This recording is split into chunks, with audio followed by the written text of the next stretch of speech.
ที่ควรย้ายตัวอ่อนกลับเข้าสู่โพรงมดลูกเพียงครั้งละ1ตัวเท่านั้น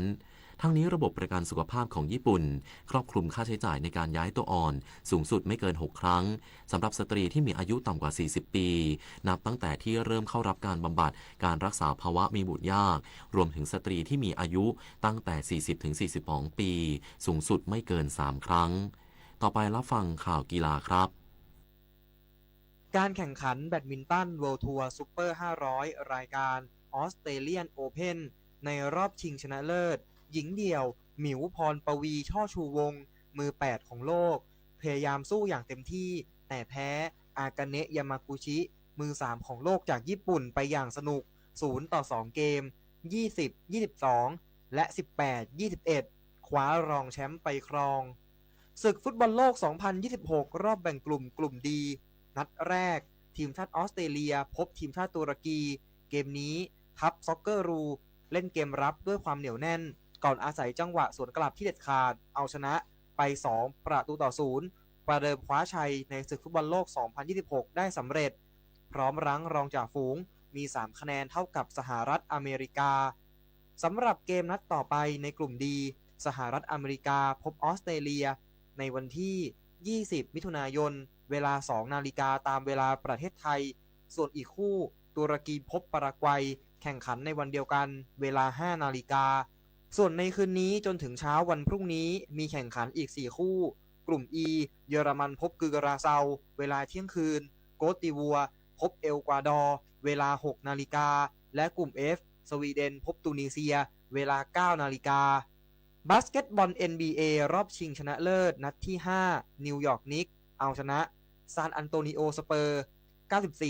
94-90ส่งผลให้ชนะซีรีส์4-1เกมคว้าแชมป์ลีกสูงสุดของสหรัฐอเมริกาไปครองได้สำเร็จและเป็นการกลับมาคว้าแชมป์ได้อีกครั้งในรอบ53ปีนับตั้งแต่ปี 1973 กอล์ฟ LPGA ทัวร์ประเภททีม 2 คนรายการดาวแชมเปี้ยนชิพที่รัฐมิชิแกนสหรัฐอเมริกาในรอบ3เป็นการแข่งขันประเภทโฟซัมปรากฏว่าคู่ของพี่น้องโปรเมโมริยาจุธานุการและเอริยาจุธานุการอดีตแชมป์ปี 2021ทำอีเวนต์พาในรอบ3สกอร์รวมยังคงเป็น5อันเดอร์พา205แต่ขยับจากอันดับ16ร่วมขึ้นไปอันดับ7ร่วมขณะที่ผู้นำเป็นของทีม2สาวชาวเกาหลีใต้คิมฮโยจูและชเวฮเยจินทำสกอร์10อันเดอร์พา200ส่วนเนลลี่คอร์ดาโปรมือ1โลกชาวอเมริกันที่จับคู่กับโอลิเวียโควานจากเยอรมันหล่นจากอันดับ3ร่วมไปรั้งอันดับ13ร่วมหลังทำ6โอเวอร์พาสกอร์รวมเป็น4อันเดอร์พา206การแข่งขันจักรยานประเภทถนน Thailand Open ชิงแชมป์ประเทศไทยชิงถ้วยพระราชทานสมเด็จพระกนิษฐาธิราชเจ้ากรมสมเด็จพระเทพรัตนราชสุดาสยามบรมราชกุมารีสนามที่2ณบริเวณสนามหน้าเมืองอุทยานประวัติศาสตร์กำแพงเพชร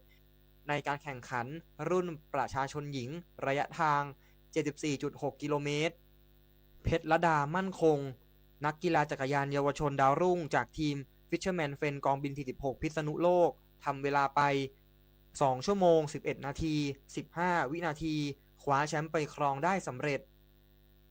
พลเรือเอกอภิวัตรศรีวรรธนะหัวหน้าคณะนักกีฬาไทยชุดสู้ศึกเอเชียนเกมครั้งที่20ที่เมืองนาโกย่าประเทศญี่ปุ่นระหว่างวันที่19กันยายนถึง4ตุลาคมเปิดเผยว่า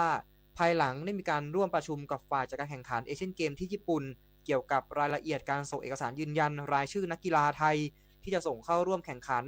รายละเอียดชนิดกีฬาและอื่นๆให้ถูกต้องตามข้อบังคับเพื่อป้องกันปัญหารายชื่อตกหล่นหรือผิดหลักข้อบังคับซึ่งจะส่งผลต่อการเข้าร่วมแข่งขันของนักกีฬาแล้วขั้นตอนต่อจากนี้ทีมงานของคณะกรรมการโอลิมปิกแห่งประเทศไทยจะเก็บเอกสารกรอกข้อมูลรายละเอียดของนักกีฬาเพื่อส่งต่อไปยังฝ่ายจัดการแข่งขันเพื่อยืนยันสิทธิ์ในการเข้าร่วมแข่งขันภายในกำหนดเวลาที่เจ้าภาพระบุไว้สำหรับนักกีฬาไทยที่จะเข้าร่วมแข่งขันรายการนี้ได้มีการพิจารณาเห็นชอบร่วมกันของคณะกรรมการโอลิมปิกแห่งประเทศไทยการกีฬาแห่งประเทศไทยและสมาคมกีฬาโดยจะส่งนักกีฬาเข้าร่วมแข่งขันทั้งสิ้น719คนจาก46สมาคมกีฬาโดยได้มีการประเมินความหวังในการคว้าเหรียญทองของนักกีฬาไทยไว้เบื้องต้น ไม่ต่ำกว่าที่เคยทำไว้ที่เอเชียนเกมครั้งที่ 19 ที่หางโจวประเทศจีนซึ่งครั้งนั้นทัพนักกีฬาไทยคว้าเหรียญรางวัลรวมทั้งสิ้น58เหรียญแบ่งเป็น12เหรียญทอง14เหรียญเงินและ32เหรียญทองแดงจบอันดับที่8ของตารางสรุปเหรียญรางวัลรวมปุริพัฒน์สอนการรายงานฟ้าสลัวมัวแสงระวีส่องนกหยุดร้องวังเวงให้เงียบเหงามองฟ้าวันนี้เป็นสีเทาอกประชาหมองเศร้าระทมสวงด้วยพระราชธิดาพระองค์ใหญ่เสด็จคันไลสู่แดนสวงเสียงร่ำไห้สะท้อนสถานสวงพระเป็นดั่งดวงใจไทยประชาเนื่องในมงคลสมัยฉลองพระชนมายุ 99 พรรษา สมเด็จพระอริยวงศาคตยาน สมเด็จพระสังฆราช สกลมหาสังฆปรินายก 26 มิถุนายน 2569 เชิญร่วมสดับอัมพโรวาท พระคติธรรมและพระโอวาท น้อมนำความเจริญมาสู่ชีวิตโดยทั่วกัน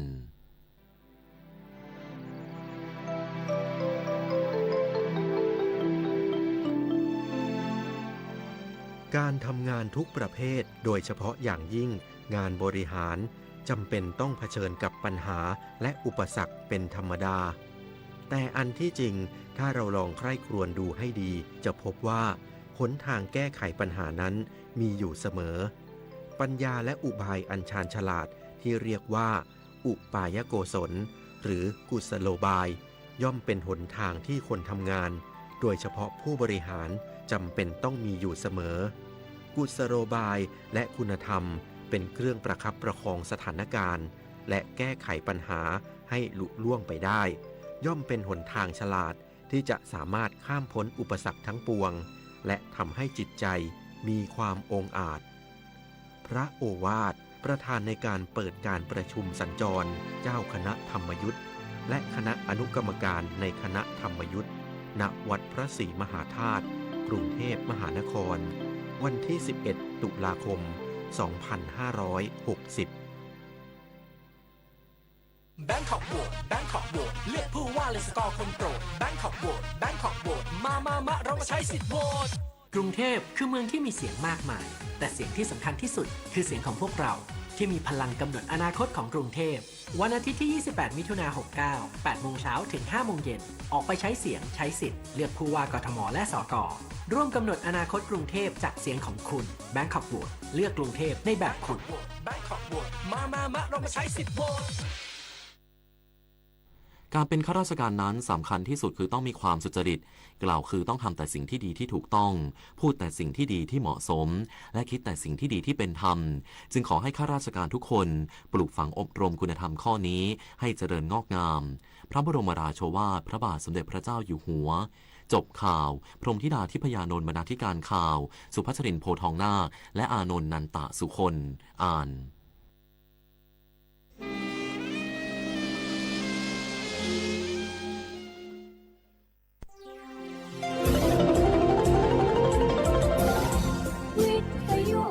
ประเทศไทย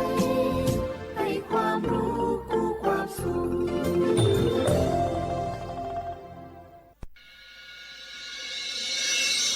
สถานีวิทยุกระจายเสียงแห่งประเทศไทยจังหวัดเชียงใหม่ AM 1476 กิโลเฮิรตซ์สถานีวิทยุภาคภาษาชาติพันธุ์แห่งเดียวในประเทศไทยที่มีความทันสมัยเชื่อถือได้สร้างอัตลักษณ์กลุ่มชาติพันธุ์สู่สากล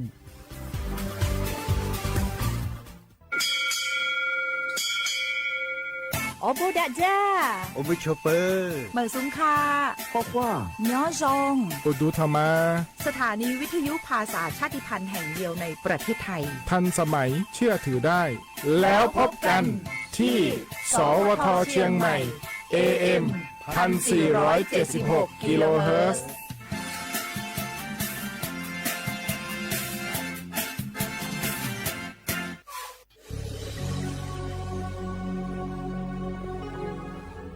เกิดเป็นคนไทยเติบโตบนผืนแผ่นดินไทยจงภูมิใจในความเป็นไทยชาติไทยเรานั้นนับเป็นชาติที่มีความเป็นมาเก่าแก่ยาวนานเรามีภาษาวัฒนธรรม และมีสิ่งต่างๆที่เป็นเอกลักษณ์ให้เราได้ภาคภูมิใจในความเป็นคนไทยเราควรเห็นคุณค่าและมีความรักชาติหวงแหนแผ่นดินอันเป็นมรดกของบรรพชน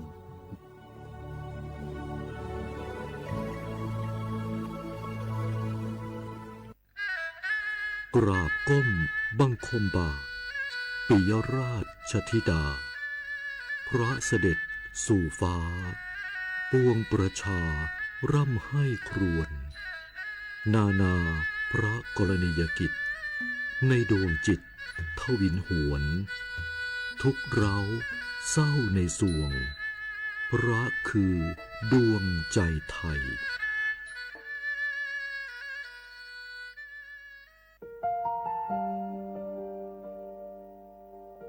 งาฮือละหุยาชอเจทอกาไทยมีกือเวจอมอออิโลอาสะและไกเปวิทัปปาตองาฮือนิมาลูจาเวโยงาฮือมีเวออิโลแลมีจอมอเวอปาโลเกโลมุนอมาโคโลโกอิเปวิโยงาฮือเตกาเลเลกางาฮือมีจอมออิโลทะหะเวอคโลยอทะคาทากะดอนอเชตุโยงาออโตแลละหุชอเจเวอตาละหุคอเป้าเสมานาคาโบเพวิโย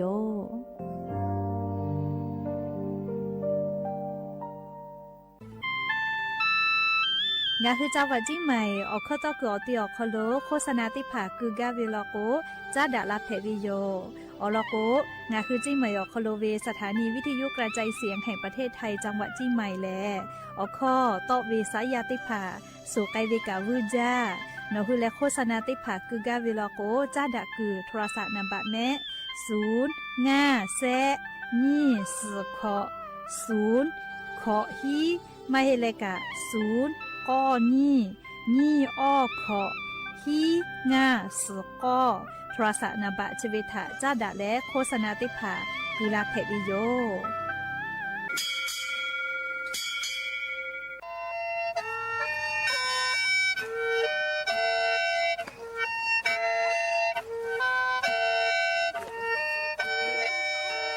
หาเวอวิเอาเนียละหุยาเตกาเลเลถาตาอุยอยาเวอคอโลละเซจ้าเลอรายกาอบุดาจาอคอโลหะอยู่ละวิโยแมนอคือกากาเชเวอคอตอคือเชแลจี้ใหม่ขอยาหลอยาอคอตอคือออตีสถานีวิทยุกระจายเสียงแห่งประเทศไทยจังหวัดเชียงใหม่ AM ติฮิโอฮาสจิคกิโลเฮิรตซ์ติไลปือตาเลนพอติพอ Facebook Fan Pageสวทเชียงใหม่ AM 1476พ่อไลฟ์สดติดต่อไปเชวิโยติญิเลเลมุลกอวิออยาติชตินาลิตาและซาวูมุลกอติชนาลิทาคาไกและมเผือวิออยาฮินาริควายตาและข้อนาริทาคาไกติฮาเลเลงาคือละหุคอรายกาอโบดาจาต่อไปเชวิโยและงาออโตละหุคอป้อเชเซมานาคาโบเมวิโยงาคือละหุยาติกาเลเลกาละหุคอพอนาเลออาชุยอละหุชอเจทะติแกโอกาปิดาเกเพวิโย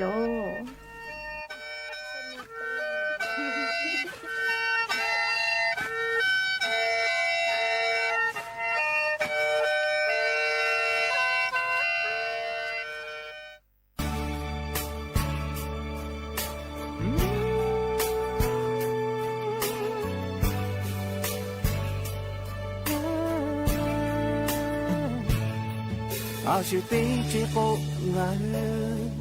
ลาหุยาเบยอาดาบูจากาดาบูจาเวชโยจาเลอาเลกาจาบตีเกเปจาเวเยตูเวโมเจโตตีเกเปเยเวตีมีเฮเตยังกะโปBaby boy, baby again. Gada be, gada le, ocho baby. Kama hunto madoha, hale bishe, chita pushi shule, vumanga. Ashite chuen la huya, chimutu ja.จูจิมาจอทอยาคา表让你的追浪呀寂寞度嘛梦好大妈呀长大妈呀对呀嘞对呀哦嘎不那切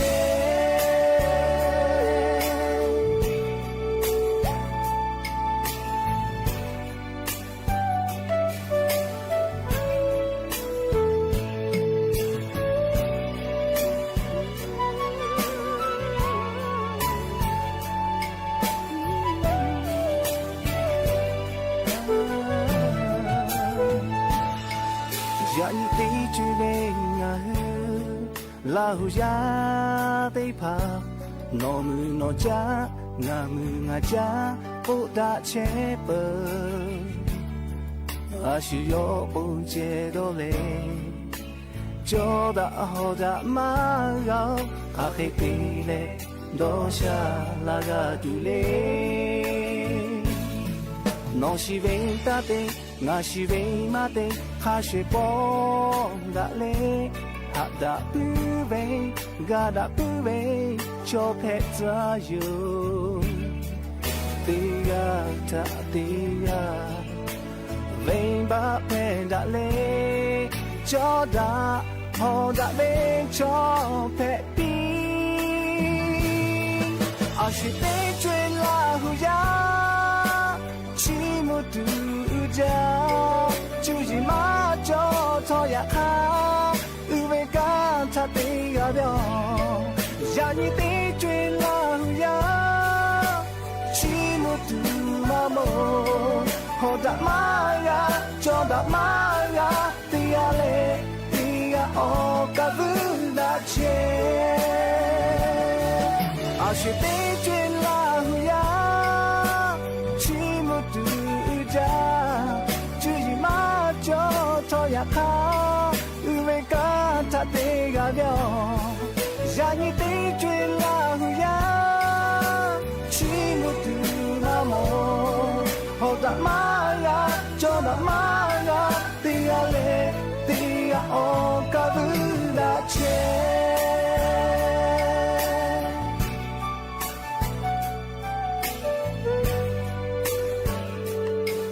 对呀嘞对呀哦嘎不那切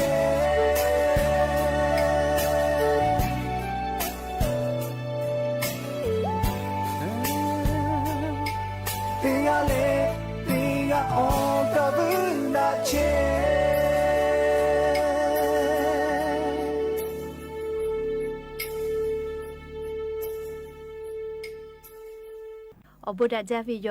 อย่าเพิ่งหาติปอทอกาดาจาวิอญอยาเชอคโล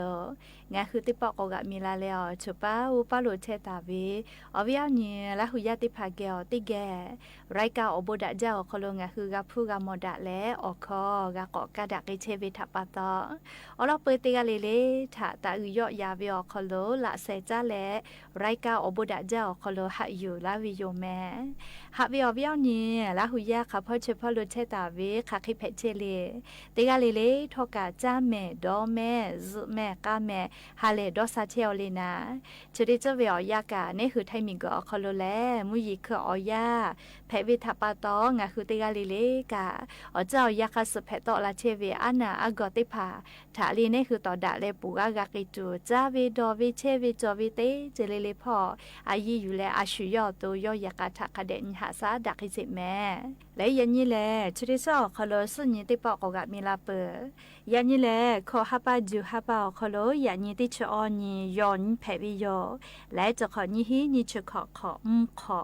ฮับวิอวิอนี่ระหุยาติเผาติฮาเลเลวิอยา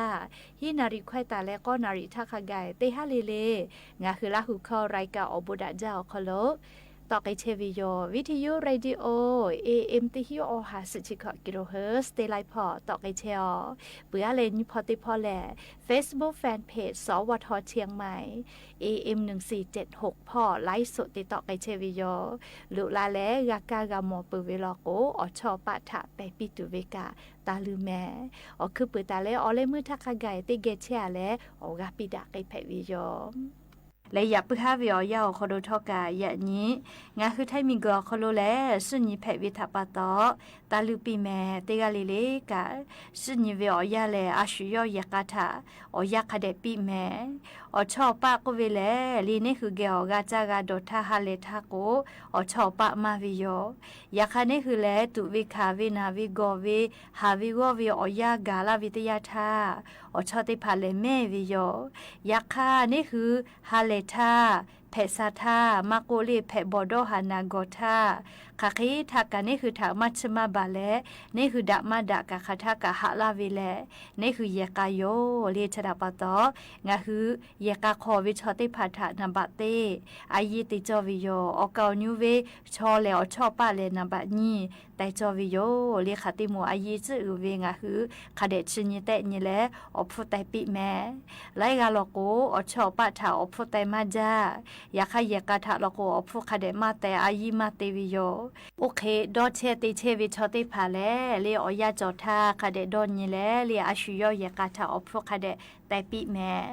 อวิญญาณหุยาติเผาเชบุญฮาวิอยาคโลกางาคือชอยาอาสาติกอคโลจีชาจาวิกาเยกาขอจาดาวิจิติพามาจาลอ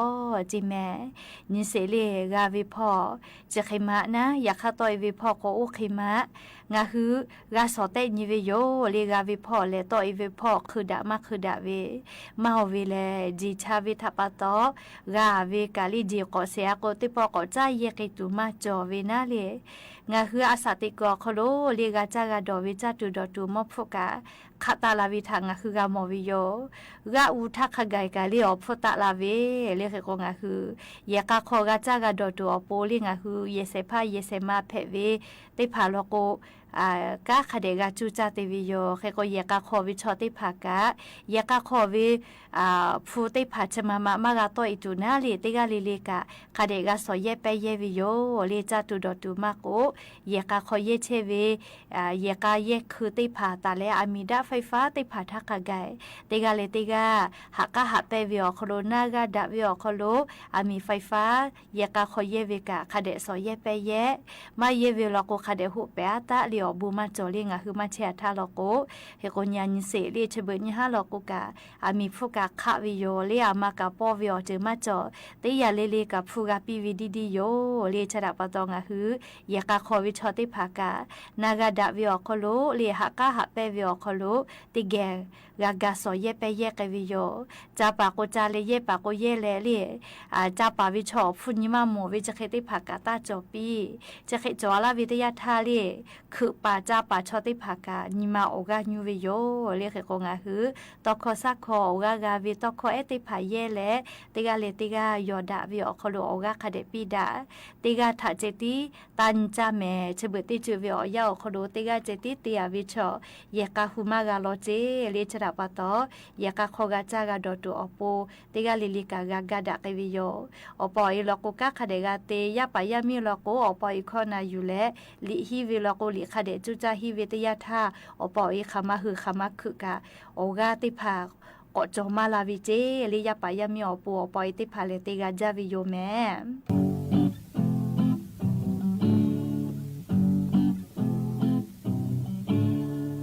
อาชีวิตชมคติพาจอดาเบ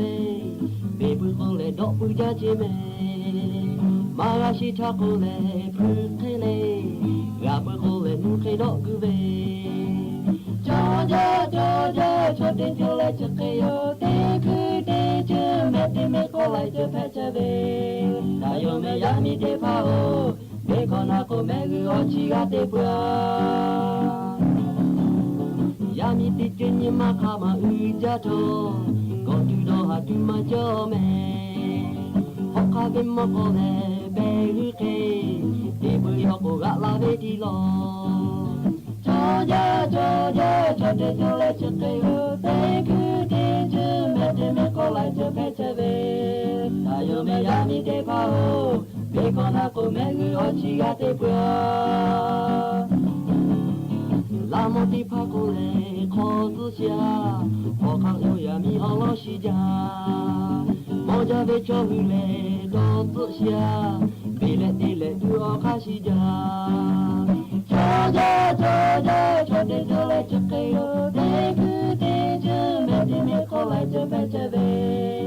yo me ya mi te pa o me kona ko me gu o chi ga te pua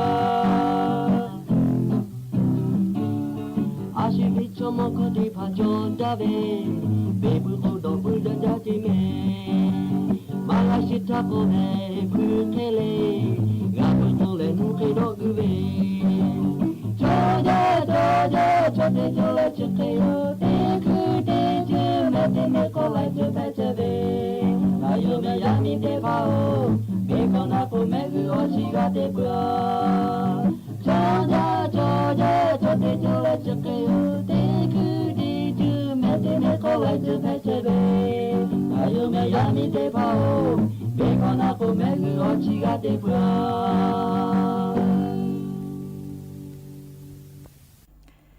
ก็จ้าแลจะปั๊มเหมียวคโลกันกะเจเวอลอซาตาติผาติแกนาสิแม่งาคือไทยมีก็คลุมมีต้อมมีจ้าดะแล้วกรมการจัดหางานพ่ออลอซาตาติผาปิกาลาวิแลงาคือไทยมีก็คโลเชตาเวยันเนฮอกขะปาติผาจาปามเหมียวคโลเรียกาเตจอกาฮีเวติผาพอแลละสมะวิจิแม่พอสมะวิออนเหยอยาแลยันตาและเซชนิโคฮาปาจูฮาปาญิหิงาฮาโคชก็ขอวิอยาชอคโลพอแลละสมาวิเจ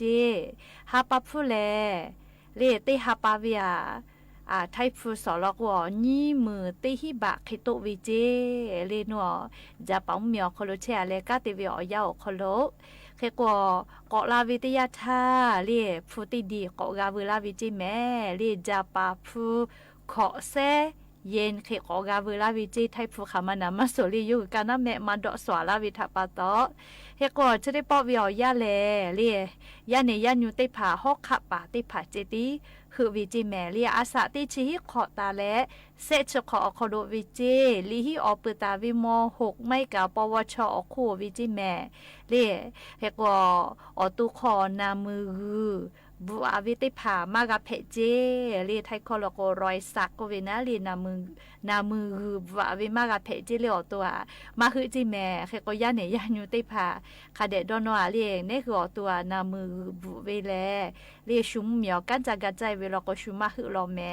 เคก็ย่าเนฮอกขับปาเจคือวิเจโครงการเชเวแลเรียกโครงการแลกเปลี่ยนเพวิจิแมรี่ปาดาวินะงาคือไทยมีกอโคโลยันแน่ฮอกขับปาติผาเจติคือวิจิเคติเลเชแลสมาเลกาสอวิจิแมรี่สมาสอกอติแลกุทีโอเจกุทีโอจิแมเฮกอโครงการเชเวโคโลอามากาวิเลก็โกเลจะปั๊มเหมียวโคโลเกกอเวเลจะปุริมาผู้บริษัทกาฮิจกอตีจะปั๊มมีเป้าตอลาวิเจเลมากาคือจิแมเลียใครติเลอจะปาลิกาเลียอฮาปากาฮิวิจิแมลีมากหิทาจะปาลิอฮาปากาฮิวิเจเฮกอเลียกาจาติวิอยาโคโลเลียฮากือเลีย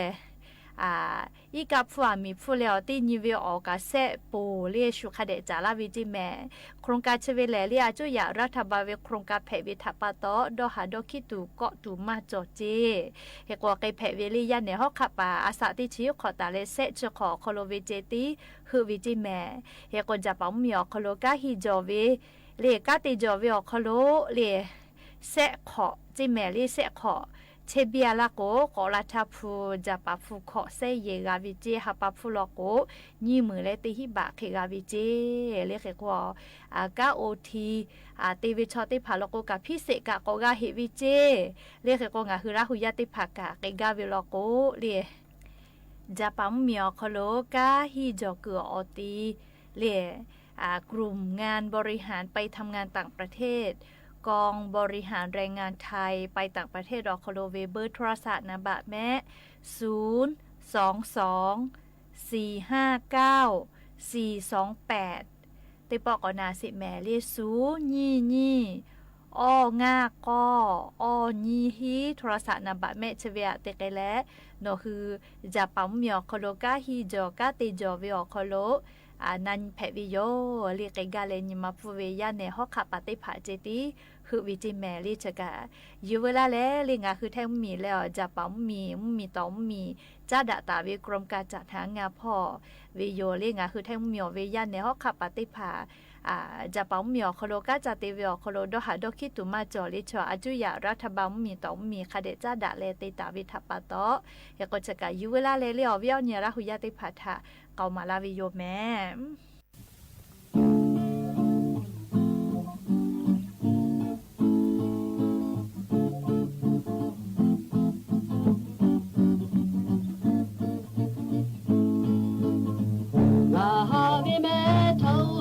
จนโอโนทาพาดาเบมอจาบุคาทาตินียาก็พูดาตินานาฮาติเมทานาจนโอนาฮาติเมทานาจนโอโนโอดงจนจาเบ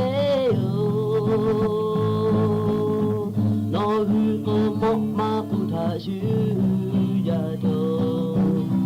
นอนทาหะเลเปิกเลกมาจอฮาริเมโตยาติปะทาคาเรนีอาชาเมเดนิโกอาโนฮึเกโกลาดิเบโยมาเบเยกาชูกาชูกาจากาดอติปองเดนิเลตากาเดเลพูจาเจเบโย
ฮาเวลเวลเนี่ยราหุยาติเผา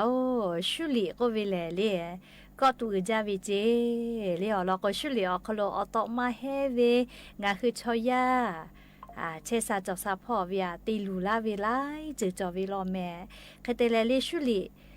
ชุลีครอบเฟเวมาโกเลีชุลีไฟฟ้าจะได้ผ่าแลงาคือดอกโกเลีดอกกาวิออยใจวิเชลสานิโคตินก็เวลีออยจะตูเวติผาปอกเกลือวิทัปปะโตชุลีดอกก็ออยใจวิเจก็มาชุลีคอตูมาโกเลีชุลีทิมาโกนะชุลีไฟฟ้ามาโกชัวคอโลแลลีสานิโคตินจอวิเจสานิโคตินจะได้ผาชอเลีดวก็เลยอีใจเวนะเลยขัดทักกับดวกาวิติจอวิเลยโอเคไกวิเจอยากก็ตาลอนยีก็เวเลยชุลีไฟฟ้าจะได้ผ่าตาลอนเจแม่เลยลอนยีเวลาก่อนนี่คืออีจ้าละก็เลยอีก็วิชอซาบะหาจ้าหาเจแม่เฮก็เลยชุลีเขาเลยจอตาวิสานี่คนตีนก็วิแม่เลยชอยาอีจ้าเวียเจตีเตวิมาฮิโรแม่ก็ตูจาวิอตอมาเดสานิโคติอคโลจอตาเวอรติยาเลงาคือชอยาอุโนเนทาติลูเวเจก็มาสานิโคตินแซก็จะเลียววิอเนละหุยาติเผาจอจะติผาทาเลีอตอมาคือปีแลเลลุยวิเจอเลมูเราก็เนหูโนเนติผาลุยวิเจแม่เลเปือเราก็อชิพุทาติลุวิเจอชิพุอโปอตอมาเพวิเจแม่เลสานิโคตินสุลิไฟ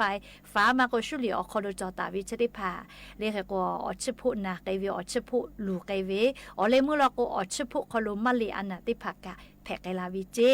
ก็เพื่อเลกาเลสานิโคตินสุลิอคอโลจอวิเจแล你嘛少不你อตมาเพวิเจ你嘛สติผาอสติผาคเดกามาเตมาโบกาวิเจเคก็อสมุเวนิมาสปอไวเวจะเคเพเลอเลมุลโกเล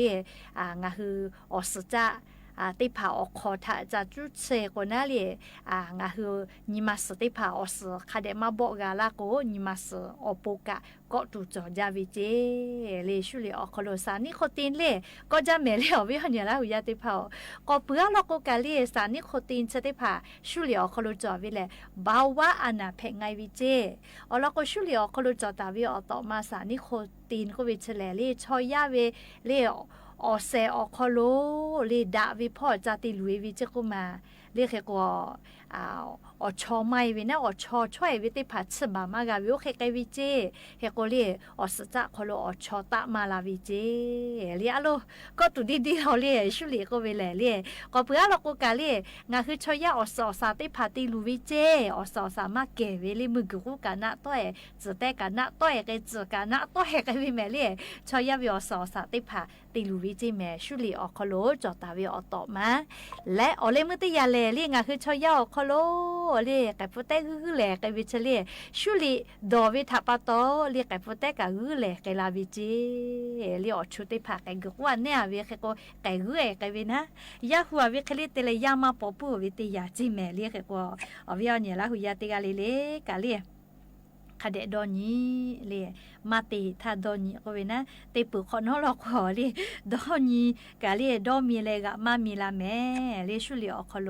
อตอมาเฮจาวิทัปตอเลยก็อวิอันเนี่ยละหุยาติกาเลสถานีวิทยุกระจายเสียงแห่งประเทศไทยและเครือข่ายทั่วประเทศเสนอข่าวต้นชั่วโมงรู้เร็วรู้จริงเกาะติดทุกสถานการณ์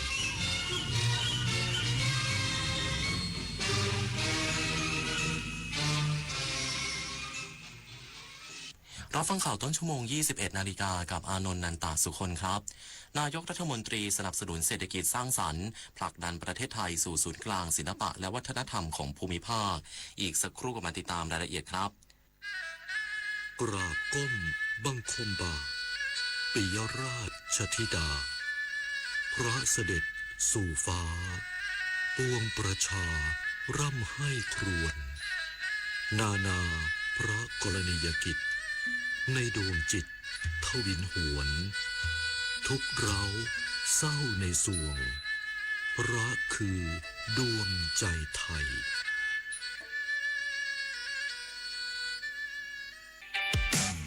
สังคมสูงวัยไม่ใช่เรื่องไกลตัวอารยสถาปัตย์คือการออกแบบบ้านเมืองและพื้นที่สาธารณะให้ผู้สูงอายุใช้ชีวิตได้สะดวกปลอดภัยและเท่าเทียมทางลาดราวจับพื้นกันลื่นและแสงสว่างคือรายละเอียดเล็กๆที่ช่วยลดการหกล้มและเพิ่มคุณภาพชีวิตได้จริงร่วมสร้างสังคมที่ทุกวัยใช้ชีวิตได้อย่างมั่นใจเพราะการออกแบบที่ดีคือความใส่ใจที่ทุกคนสัมผัสได้ฟ้าสลัวมัวแสงระวีส่องนกหยุดร้องวังเวงให้เงียบเหงามองฟ้าวันนี้เป็นสีเทาอกประชาหมองเศร้าระทมสวงด้วยพระราชธิดาพระองค์ใหญ่เสด็จคันไลสู่แดนสวงเสียงร่ำไห้สะท้อนสถานสวงพระเป็นดั่งดวงใจไทยประชาอาเซียนของเราก้าวไกลกว่าที่เคยจากการค้าการท่องเที่ยวเทคโนโลยีสู่ความร่วมมือของผู้คนทั้งภูมิภาคประเทศไทยพร้อมเดินหน้าเชื่อมโยงเศรษฐกิจวัฒนธรรมและมิตรภาพกับประเทศสมาชิกอาเซียนอย่างสร้างสรรค์เพราะอาเซียนไม่ใช่แค่เพื่อนบ้านแต่คือพลังแห่งอนาคตร่วมกันร่วมเรียนรู้พัฒนาและเติบโตไปด้วยกันในประชาคมอาเซียนนายกรัฐมนตรีสนับสนุนเศรษฐกิจสร้างสรรค์ผลักดันประเทศไทยสู่ศูนย์กลางศิลปะและวัฒนธรรมของภูมิภาคนางสาวรัชดาธนาดิเรกโฆษกประจำสำนักนายกรัฐมนตรีเปิดเผยว่านายอนุทินชาญวิรากูลนายกรัฐมนตรีและรัฐมนตรีว่าการกระทรวงมหาดไทยสนับสนุนการขับเคลื่อนเศรษฐกิจสร้างสรรค์เพื่อให้เป็นหนึ่งในเครื่องยนต์เศรษฐกิจใหม่ของประเทศโดยเห็นด้วยในหลักการกับข้อเสนอของภาคเอกชนใน การพัฒนา New National Art and Culture Platform เพื่อยกระดับทุนทางวัฒนธรรมของไทยให้สามารถสร้างมูลค่าเพิ่มทางเศรษฐกิจได้อย่างเป็นรูปธรรมมองว่าเศรษฐกิจสร้างสรรค์เป็นฐานเศรษฐกิจใหม่ที่สามารถสร้างรายได้การจ้างงานและโอกาสทางธุรกิจในระยะยาวหากมีการออกแบบระบบนิเวศที่เหมาะสมโดยประเทศไทยมีจุดแข็งด้านมรดกทางวัฒนธรรมศิลปะงานหัตถกรรมอัตลักษณ์ท้องถิ่นและศักยภาพด้านการท่องเที่ยวต่อยอดสู่เศรษฐกิจมูลค่าสูงได้นอกจากนี้ภาคเอกชนยังเสนอแนวคิดการจัดตั้งเขตปลอดอากรด้านศิลปะเพื่อดึงดูดงานศิลปะระดับโลกนักสะสมสถาบันศิลปะและผู้จัดงานนานาชาติให้เข้ามาใช้ประเทศไทยเป็นศูนย์กลางการจัดแสดงและซื้อขายผลงานศิลปะในภูมิภาคนายกรัฐมนตรีเห็นว่าเป็นแนวทางที่มีศักยภาพในการสร้างมูลค่าทางเศรษฐกิจในวงกว้างทั้งการดึงเม็ดเงินจากต่างประเทศการกระตุ้นภาคการท่องเที่ยวโรงแรมร้านอาหารโลจิสติกและบริการสร้างสรรค์ต่างๆรวมถึงเปิดโอกาสให้ศิลปินไทยได้แสดงผลงานบนเวทีเดียวกับศิลปินระดับโลกเกิดการซื้อขายการว่าจ้างและการต่อยอดเชิงพาณิชย์มากขึ้นผลิตนาฏขวัญแสนสุขรายงานวุฒิสภาเสนอเร่งกำหนดนโยบายกิจการโทรทัศน์และแพลตฟอร์มบริการสตรีมมิ่งผ่านเครือข่ายอินเทอร์เน็ตสาธารณะหลังจากสิ้นสุดใบอนุญาตในปี 2572 เพื่อรองรับการเปลี่ยนผ่านสู่ยุคดิจิทัลนายสุทนกล้าการขายสมาชิกวุฒิสภาในฐานะประธานอนุกรรมาธิการกิจการวิทยุกระจายเสียงกิจการโทรทัศน์และกิจการโทรคมนาคมวุฒิสภาเปิดเผยถึงสถานการณ์กิจการโทรทัศน์ภาคพื้นดินของไทยภายหลังปี 2572 ซึ่งเป็นช่วงที่ใบอนุญาตประกอบกิจการโทรทัศน์ดิจิทัลจะสิ้นสุดลงโดยเห็นว่าหน่วยงานที่เกี่ยวข้องควรเร่งกำหนดแนวทางและแผนรองรับที่ชัดเจนเพื่อสร้างความมั่นใจให้แก่ผู้ประกอบการและผู้มีส่วนเกี่ยวข้องในอุตสาหกรรมสื่อแม้ว่าพฤติกรรมการรับชมสื่อของประชาชนจะเปลี่ยนแปลงไปสู่แพลตฟอร์มออนไลน์มากขึ้นแต่กิจการโทรทัศน์ภาคพื้นดินยังคงมีความสำคัญต่อการเผยแพร่ข้อมูลข่าวสารสาธารณะโดยเฉพาะในสถานการณ์ฉุกเฉินและการแจ้งเตือนภัยพิบัติรวมทั้งเป็นช่องทางที่ประชาชนสามารถเข้าถึงข้อมูลข่าวสารจากภาครัฐได้โดยไม่เสียค่าใช้จ่ายจึงเสนอให้ศึกษาแนวทางกำกับดูแลแพลตฟอร์มบริการสตรีมมิ่งผ่านเครือข่ายอินเทอร์เน็ตสาธารณะหรือ OTT เพื่อส่งเสริมการแข่งขันที่เป็นธรรมและคุ้มครองผู้บริโภครวมทั้งเร่งจัดทำและเปิดเผยรถแมพกิจการโทรทัศน์ภายหลังปี 2572 ตลอดจนจัดทำแผนแม่บทด้านกิจการสื่อสารของประเทศให้สอดคล้องกับการเปลี่ยนแปลงทางเทคโนโลยีในระยะยาวชวิสาปทุมมารายงานการรถไฟแห่งประเทศไทยเปิดเดินรถสายเหนือได้ตามปกติแล้วหลังเกิดเหตุดินสไลด์บริเวณปากอุโมงค์ขุนตาลด้านเหนือเมื่อช่วงเย็นที่ผ่านมานายอนันต์โพนิ่มแดงรองผู้ว่าการรถไฟแห่งประเทศไทยรักษาการในตำแหน่งผู้ว่าการรถไฟแห่งประเทศไทยรายงานความคืบหน้ากรณีฝนตกหนักในพื้นที่ระหว่างสถานีขุนตาลสถานีแม่ตาลน้อยจังหวัดลำพูนส่งผลให้เกิดเหตุดินสไลด์บริเวณปากอุโมงค์ขุนตาลด้านเหนือเมื่อเวลา 17:18 นาทีที่ผ่านมาเป็นเหตุให้ต้องประกาศปิดทางชั่วคราวเพื่อความปลอดภัยในการเดินรถภายหลังเกิดเหตุได้สั่งการให้เจ้าหน้าที่ฝ่ายการช่างโยธาเข้าพื้นที่นำดินที่กีดขวางออกจากทางรถไฟและตรวจสอบพื้นที่โดยรอบอย่างเร่งด่วนล่าสุดสามารถนำดินและสิ่งกีดขวางออกจากทางรถไฟได้เรียบร้อยแล้วพร้อมทั้งตรวจสอบสภาพทางโครงสร้างทางรถไฟ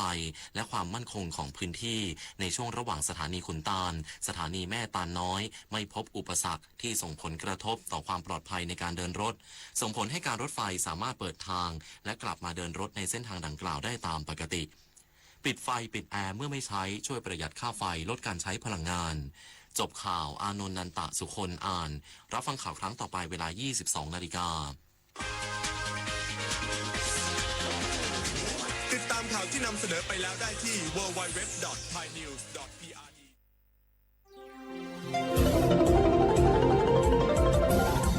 วิทยุแห่งประเทศไทยให้ความรู้คู่ความสุข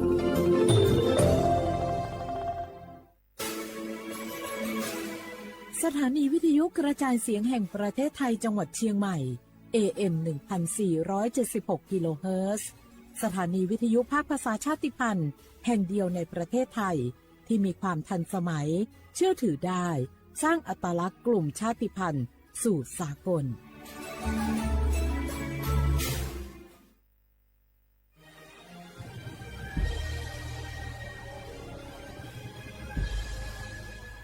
เกิดเป็นคนไทย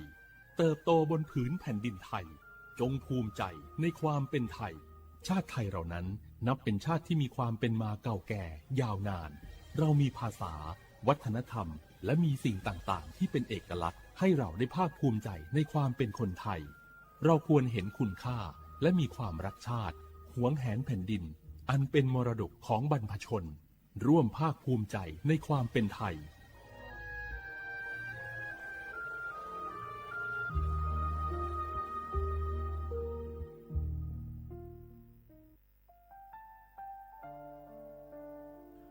อาเดือไทยมิขอสองเผาอามา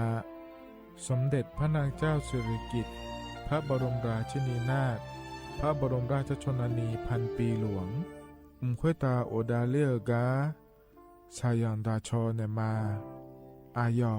อามามิขอเปียวเนไทยมิขอกะดูอาคาชอเจอกะดูเงเกเนลาหมายแอจิชนีเถามิเนนือมาหลักเวมาเงเลเชญาเธอมิเนอาดูมาโยหานาลูอายองเนเกเนโยเยบอเนมาอีนอายอมาโดอาดูเนโกเอียเนควยตาโอดาเลมิเนนือมาหน่วยสาวเนวอจอจอยเรญาอาดูมาโยหานาลูอายองนือมาหลักเวยอจอนาลูเนเกเนโยเยบอชอเนมางามาอาเขาชอเจโยกานาลู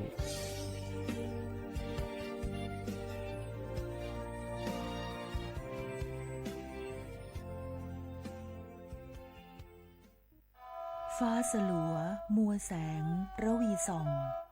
นกหยุดร้องวังเวงให้เงียบเหงามองฟ้าวันนี้เป็นสีเทาอกประชาหมองเศร้าระทมสวงด้วยพระราชธิดาพระองค์ใหญ่เสด็จคันไลสู่แดนสวงเสียงร่ำไห้สะท้อนสถานสวงพระเป็นดั่งดวงใจไทยประชาสปสชโยอานาลูกาดูยมือจสาโดลัญญานาโกโลคุมยาอุตาจสาโดเจียงลังเนญานีหลัวแม่บัตรประชาชนยาวเดอจันนังเดเลเนงาขวงเกนีโลคุมยากาดูวันโรคตับอักเสบบีบาดทะยักคอตีบไอกรนโพลิโอเยื่อหุ้มสมองอักเสบวัซีจอนเอลแมโรตาหัดเยอรมันคางทุมไข้สมองอักเสบเจอีเฮเดออโมบาดาเนอุมายุญญาแมสิญญาเจมอนาสปสชติซุ่มจำยอสปสชเขตหนึ่งเชียงใหม่นากาจำยองาซุ่มญีเยงาซุ่มงปายโดามโอเดนากาตีโกจำยอนึมานาโกนาลูเดนากาติซุ่มญีซุ่มโยกานาลูก็ดูไม่ได้ฮัลโหลสวัสดีครับพี่น้องอายุนี้เดือขยาวโฆษณาไกกะกอสถานีวิทยุกระจายเสียงแห่งประเทศไทยจังหวัดเชียงใหม่พอปานเนบีเคฮอมอนาแอออนหลีญาเมเจสถานีวิทยุกระจายเสียงแห่งประเทศไทยเฮนาอย่าซิงก้อนบีเอดูอย่าล้อนแต่ช่วงหางละหาเชลกับปจักันเนเอดูพ่ออีสอนอีกามาเล่าเนกามองขากากาอีกุญญาอายุเนียวโฆษณาบีเกหมอญาแลนึงมาอ้อนานากาไงเหลียวแนไงชนยังอายีเนียวนากาสมบูรณ์นาขอนี่จำยองาซุงมีสีโกจำยอโกเย่และงาเดใจที่โบนาขอนี่จำยอเวนี่โกเย่งาสีเวและงายีเนียวมาเจอเกญา我是下面โอโบดาจ้าโอเบชเปอร์เหมือนสุงคาปอกว่าย้อจงตัวดูธรรมาสถานีวิทยุภาษาชาติพันธุ์แห่งเดียวในประเทศไทยทันสมัยเชื่อถือได้แล้วพบกันที่สวทเชียงใหม่ AM 1476 กิโลเฮิรตซ์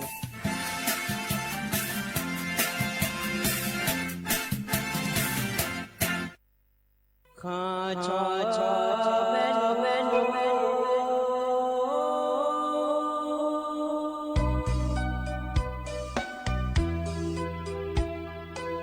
你照顾嘞俺到我同意啊卡不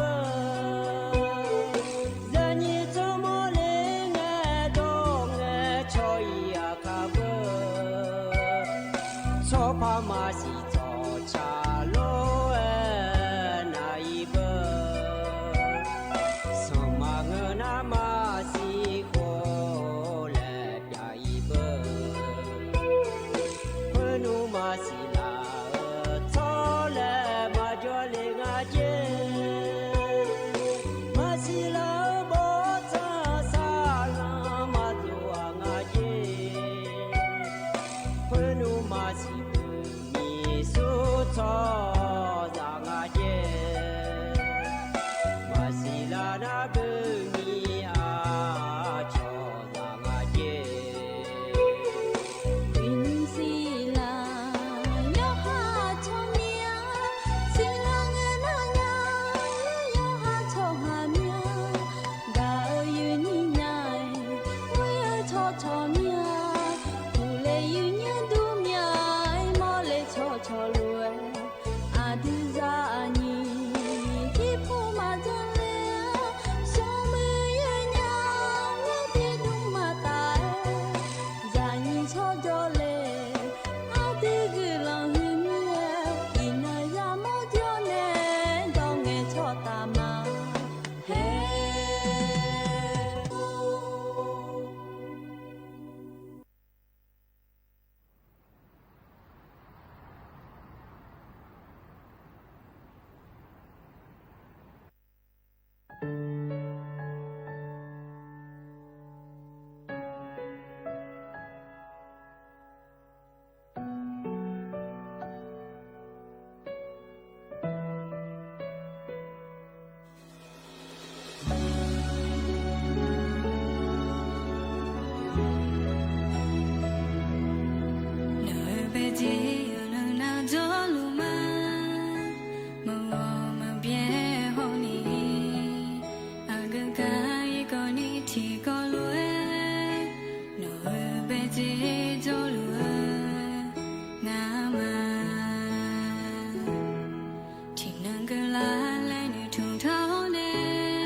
Let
อุจิพอ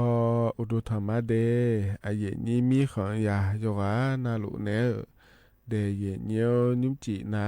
จอนงานฉลาแม่เยเนี่ยล้อเธอมีแน่รอนิมจินางานแน่อาโยเชื่อมือแน่ที่คอโลเอจอดามาเยเนียวฮกาเมียวมัวดูสวทเชียงใหม่แน่เยเนี่ยล้ออีนาวานานาอันนั้นฉลาโลเยนี่โยกานาลุวานายานาดูเยเนี่ยล้อยาเดสมบูรณ์ยาแต่นะขอในมินอเนี่ยอินเนอร์กันเนี่ยกว่านายานาไม่ได้เนี่ยเดอาคารนี้สอก็ดูนะขอเนี่ยจนเจอที่นั่งกันเนาะก็ล่ามีเนี่ยรอเนี่ยยาเดขอสมบูรณ์จอเลยรอ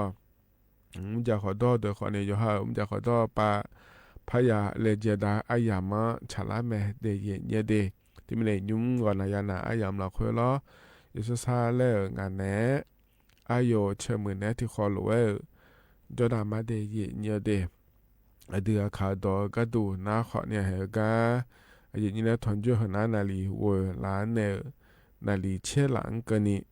แม่เราเนี่ยอย่างนี้ที่มันเนี่ยที่ขอร้อยจอดามาอยามพยายามเราค่อยเดยเนี่ยเดอย่างนี้ที่อาน้าขอเนี่ยแล้วอินเนอร์ดอลุมาเลยแล้วเราจิมีเนี่ยงานแล้วก็นะอินเนอร์ก็ล้านนาเราอย่างนี้รัฐบาลก็เทโลเจมาจากนั้นเราเนี่ยถึงก็อดีอาคาก็อดีอาคาเลยจะก็มาเราอดีอาคาตัวมาเราเนี่ยก็พอเนี่ยบินหัดมาเดวันนั้นอันเนาะก็ล้านนาเราเนี่ยจะมีเนี่ยชันทันเนี่ยนะฮะก็ดอลูแม่เนี่ยที่ขอเราจะดมาเดจริงๆเราเนี่ยแล้วก็ต้องช่วยก็มาอดีอาคาก็มาแล้วทำมาเนี่ยคาโนอายามหากยาวร้อยเนี่ยจะกาดานในบิสิบิกาล้อเดียขาก็พอเนี่ยบินาหัดมาเดโยอานาลูเวอายานาหับยอพายร้อยเนี่ยทมินายนี้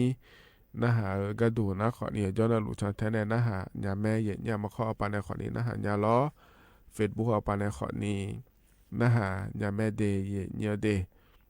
ที่ขอรู้ว่าจอดามาเนี่ยล้อหึงกันเนี่ยนะอายุเนี่ยอันเนาะจอมแม่จักรกาดานมาเดยเนี่ยเดนิมจีฮกาเนี่ยนะทอนเจอล้อเดืออาคาอันเนาะนะยอที่เนาะฉลางาเดยเนี่ยเดบลาสีนาขอเนี่ยโกสีอาโคน้ำมองที่โคงาเดไทยอันเนาะนะอินาวันอาทิตย์และแม่เนี่ยอันเนาะนะอันเนาะเชื่อ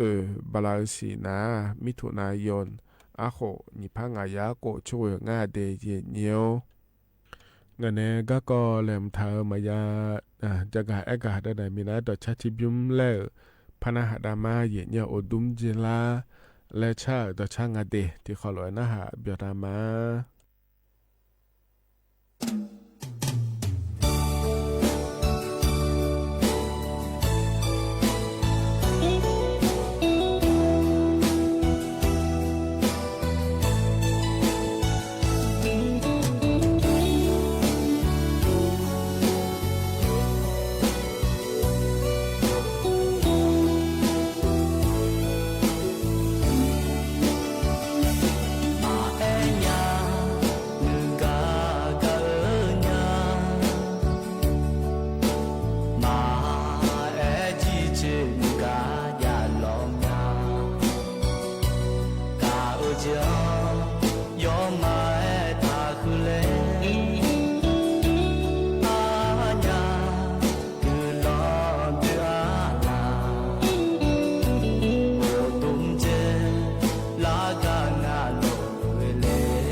เธอนะต่อชาก็ยุ่มเจียอย่างนี้นะทอนจัวอายามคนละเคว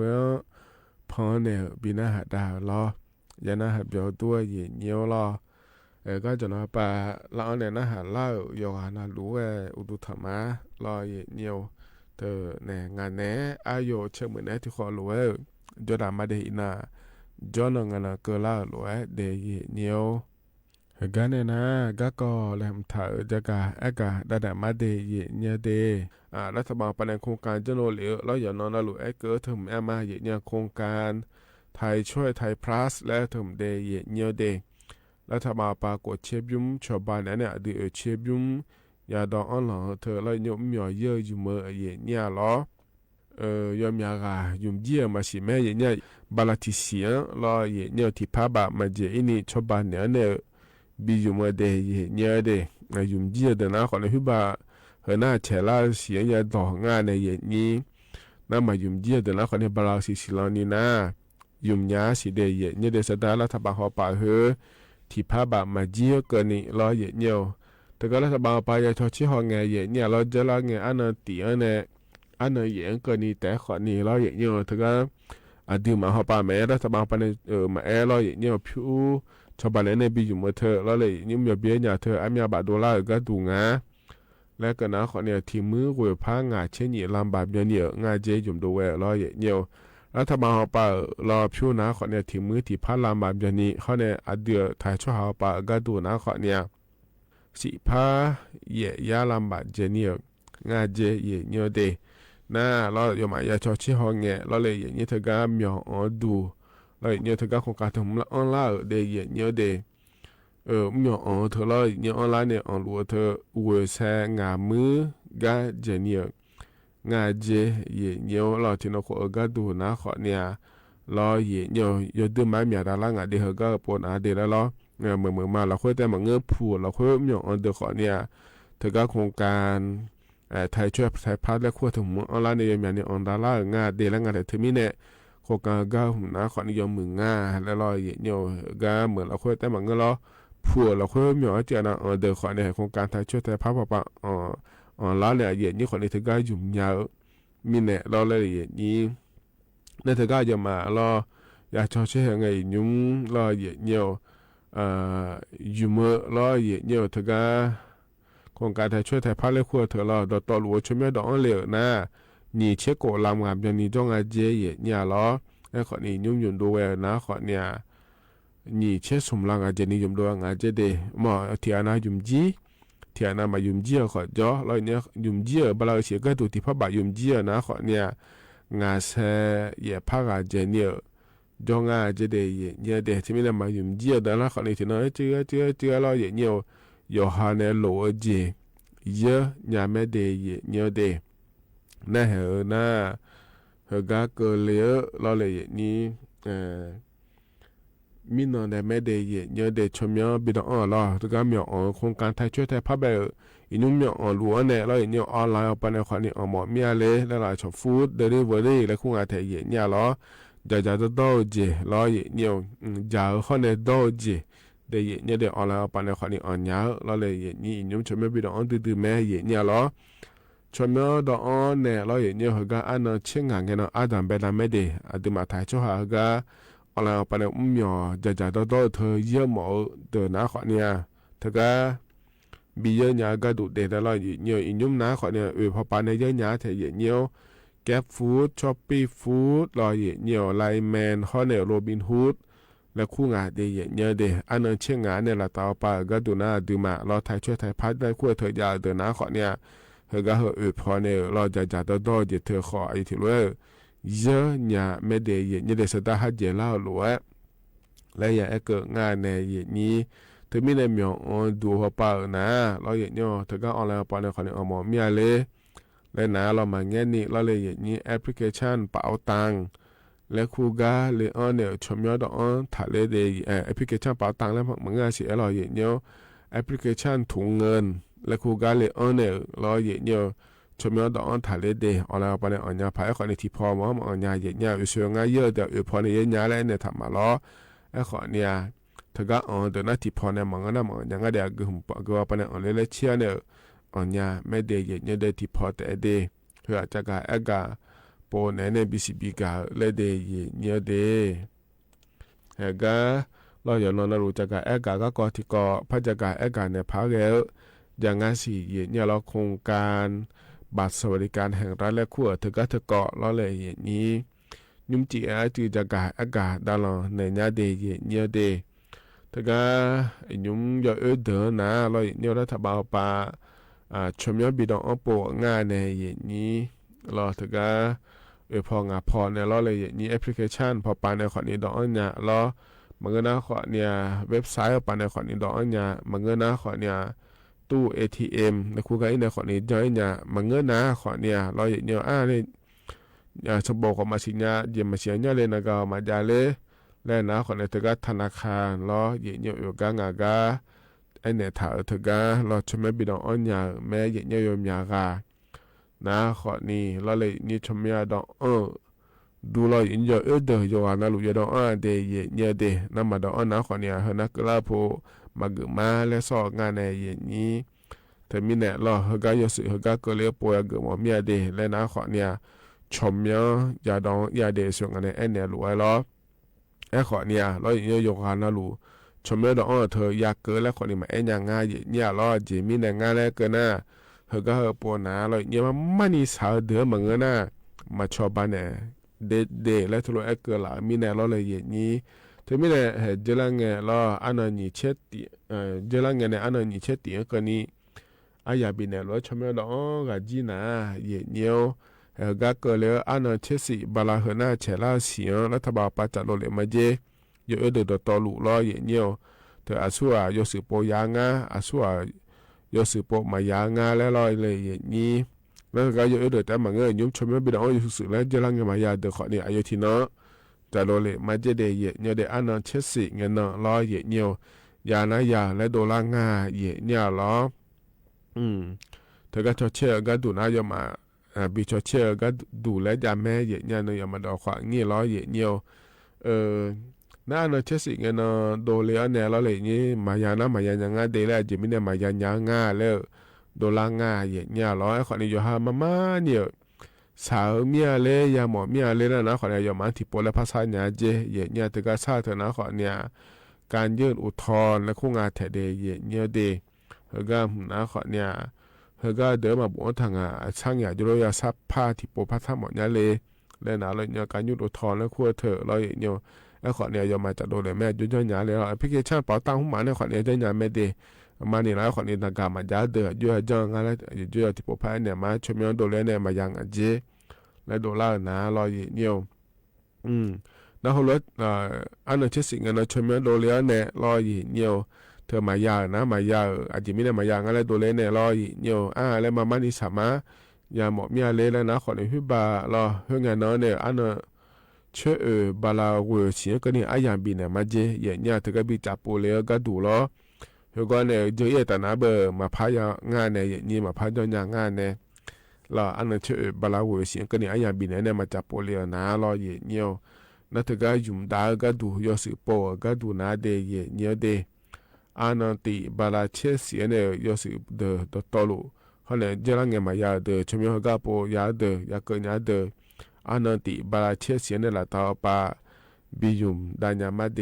และทุกจะกะเอกะง่ายเนี่ยล้อ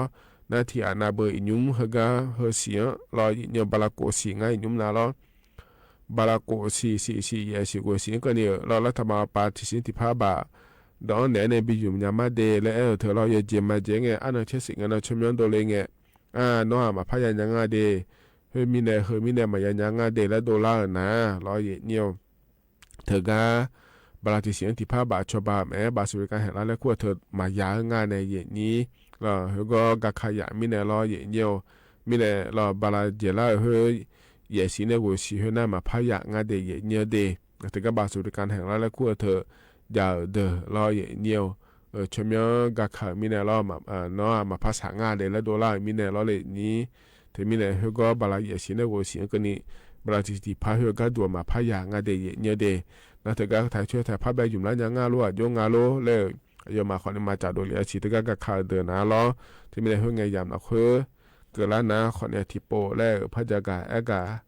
ดาเนี่ยมาเดเยเนียเดกาหนาวเนี่ยดอชาติบิมแล้วพนาหาดามาเดมาเงี้ยเลือดชุนยาแล้วชาดอชางาเยเนียหรอที่ขอไว้นะฮะเปียดามา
ธนาดอชาใจจิบยุมาเยเนี่ยพอในบินาหาดาลอ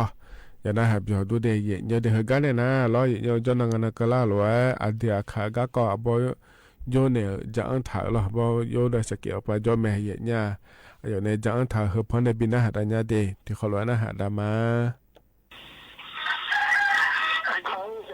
开的这个高的看到很多发的给评价的，就好对我们在说年啊，也有讲，你好就打算用啊去对是咯，你好了没？要么在跟人家说话，有好看嘛？你看你老了没？那啊不如看不嘛呢，有考呢就在这忙啊，啊不如是给人做的。大部那啥不了，那木巴从那把沙路啊，木我就不有也说过，那考的这个我觉得是那个看到他是把那就是人家呢，他家说呢了，就是那还了咯，么在这呢，从我那么在这呢动画，只有我自己动画的。那就要进来那了。就那嘛嘞，我奶奶给伢做么个呢？我奶奶给侬。我奶奶给。炒肉个嘞？我奶奶给伢做。哦，奶奶给伢啦。我得要偷嘛，那要得冲了什么了个？那都还是个那是有了个什么其实嘛当然你这有讲啊，这个家也说。所以路来就打了，就打你好，就打我没跟人家说，那个不让人回去呢。有没有打给你买吧？那个好像，这个打从啊，让那被冲了的。阿里啊，被冲了阿里啊，冲你我啊。那种嘛是啊，炒葱，还有嘛你都那个。那阿里那冲嘞。那我那冲米哦来领单呀那有没怕给单呢？买吧。阿里，冲阿里啊，冲米哦阿里啊，我这里种。刚呢，阿里让了给大家要自家的，这么叫那卡子有钱啊。那嘛那就是那好嘛，就这里嘛那里。这里那我这里种么家这天气这里你普遍乌要牛，又要炒，么鸡。汤汤，那这个呢？那汤汤呢？那这个鸡呢？那种啊，他朋友要买了这不炒做么的？汤汤吃，他就买了汤汤么啊？你妈去那个泡沫，那泡去那个阿娇的去，其他的阿弟妈妈那这个是那种在那里，泡沫去啦，这个去去啦，这个用去啦，泡面去啦，泡沫去啦，泡虾去啦，这个是那种啊的去。那家嘛今年卡出去呢。那个家那家嘛今年没了，卡出去那做了个你嘛喏。那他那个那就买了，他们那么好他的那去了。那去了我也是留着啊，那他的时候我也是留了做了的，如果然后这个我也不，如果我也你大家，那你吗？就是来那来人不听那，没不到我呀。哦，对了，对了，那我应该。那个那之前那如果是得很多啊是。哦。那之前那什么那是得到我呀。那个那。就马上那之前就马上那不就多这个多好。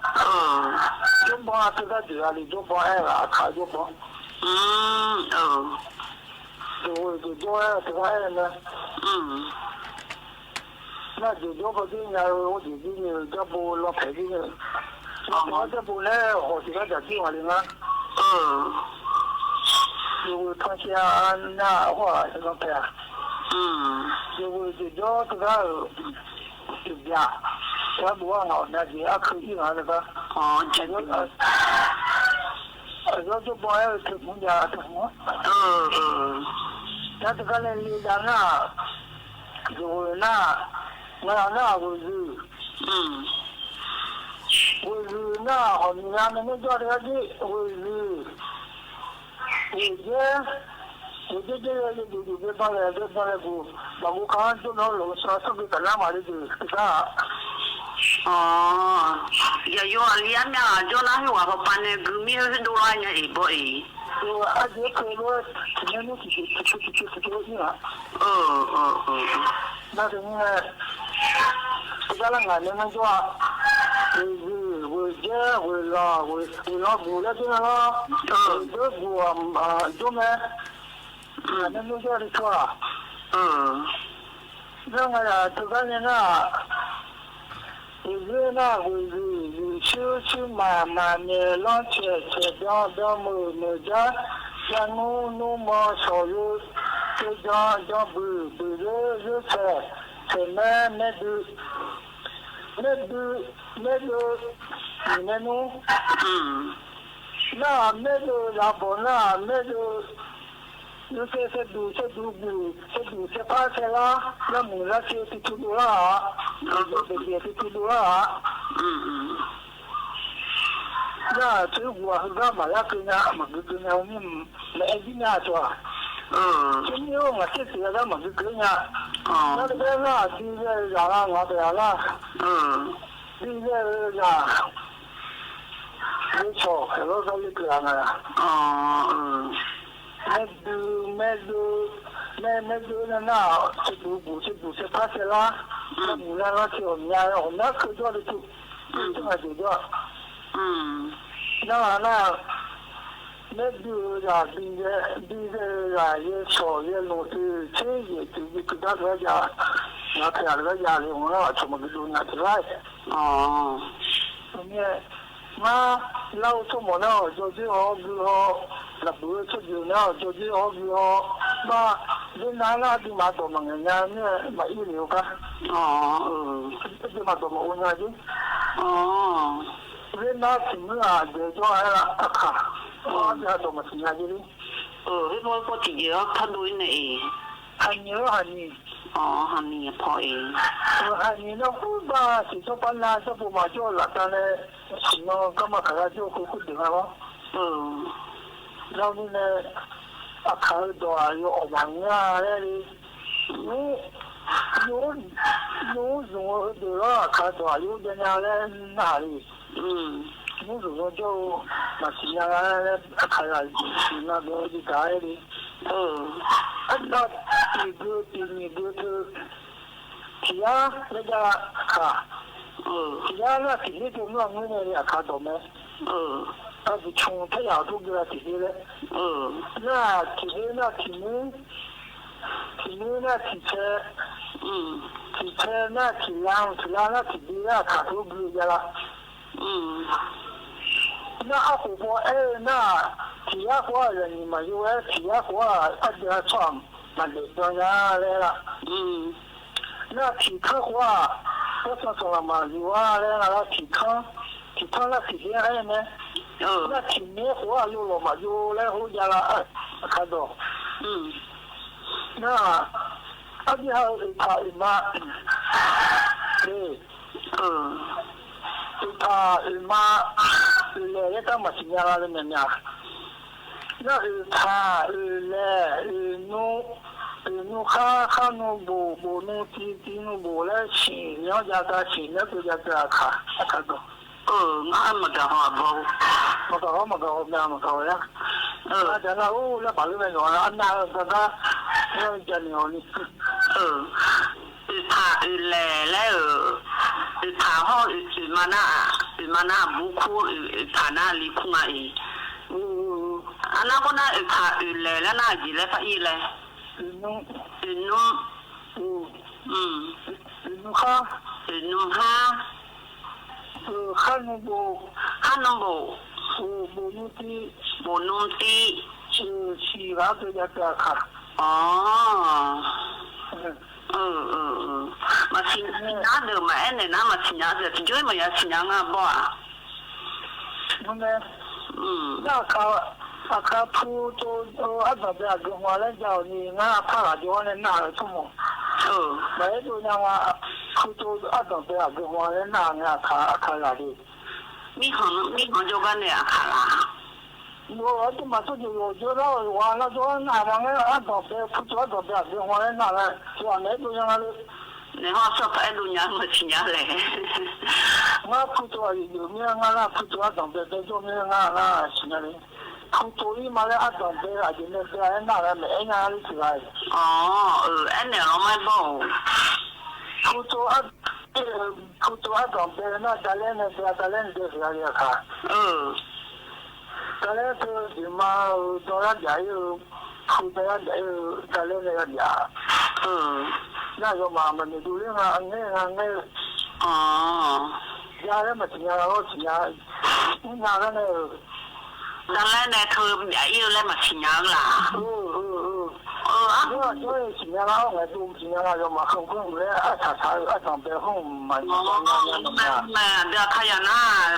铺雷嘛嘞，那雷那个就么耶，那咱来谈那成没嘞，咱来怎么样？他成没嘞没咯？咱俩当然别了，铺嘴嘛了。看那有哈个铺，个跟你把脚那个别别了那，阿婆的那嘞，都多半那嘞，阿婆都半都啥嘞有来别他们家没了不？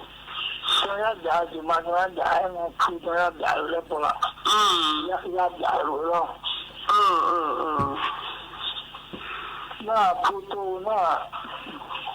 刚那地方我就让我做，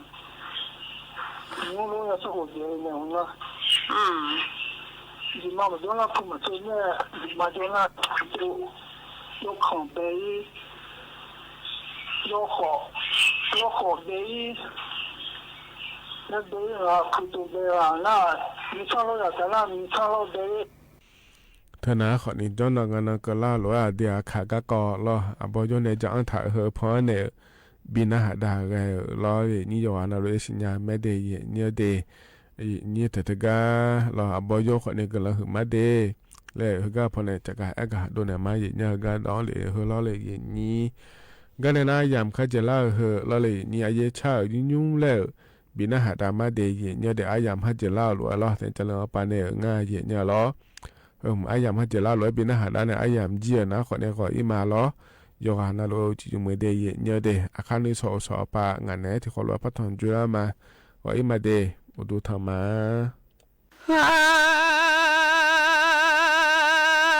ซาเลเมียเมื่อชมา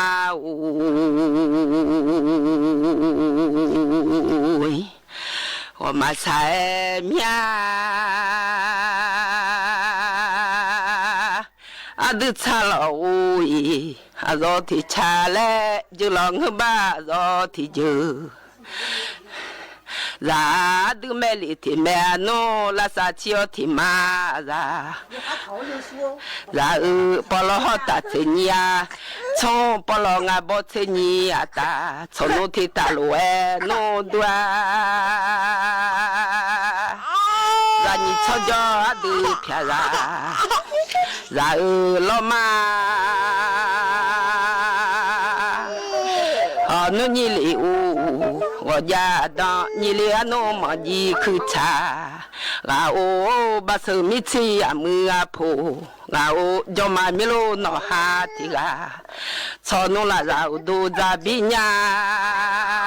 ลาเนื้อดูจาบิญามิโล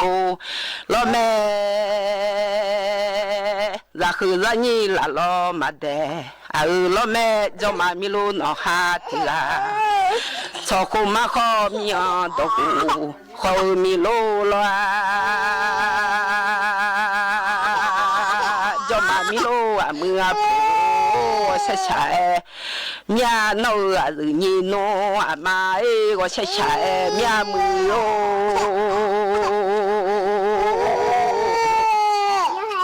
ยามีลบูโนฮาติกาซามันเนอะชมมันเนบูมังนัวดอจอญาโลแม่อะก็มันเนบูมังดอปิญามีโลซาโลแม่โอจอมามีโลอะมือพอชะชะเมียดีฮานุนี่เลก็ยาดอนี่เลอนุมจีคือชาซาอะดุเมลิติเมโนลาซาชิโอติมาซาซาไอลิงงาชุนดอมาญาลาจอมีเบลกังเบดอเลวมาญาลายูมีเบลกังชนชุนดอมาญาลาจอมเงาชนชุนดอญาตามาจูเบดอเลวมาญาลายูมีเบลกังเบดอเลวญาตามาเจลิญาโอฮนุนี่เลก็ยาดังลาโอชิชามียมือโนอะนี่โนอามาอะโตเทนี่ปะจางยาโยเยกะมีโลงเงญาบาก็ดอเพยาโรเซคาลาญาเลเซซงปะจางยาที่จากะมีโลโลมาอะก็ดอเพยาโรเซลเวคังฮอโนชุดอญาตามาเจญา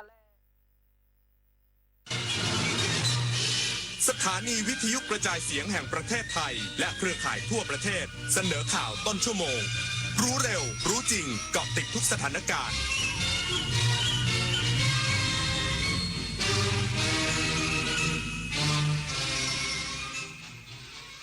รับฟังข่าวต้นชั่วโมง 22 นาฬิกากับอานนท์ นันตะสุคนครับกระทรวงการต่างประเทศพร้อมต้อนรับนักท่องเที่ยวจากรัสเซียและทุกประเทศอีกสักครู่กับติดตามรายละเอียดครับกราบก้มบังคมบาทปิยราชธิดาพระเสด็จสู่ฟ้าปวงประชาร่ำให้ครวญนานาพระกรณียกิจในดวงจิตทวินหวนทุกเร้าเศร้าในสวงพระคือดวงใจไทย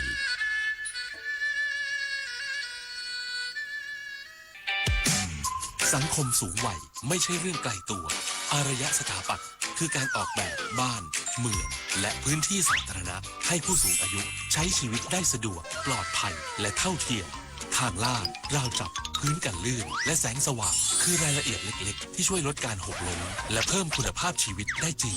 ร่วมสร้างสังคมที่ทุกวัยใช้ชีวิตได้อย่างมั่นใจเพราะการออกแบบที่ดีคือความใส่ใจที่ทุกคนสัมผัสได้ฟ้าสลัวมัวแสงระวีส่องนกหยุดร้องวังเวงให้เงียบเหงา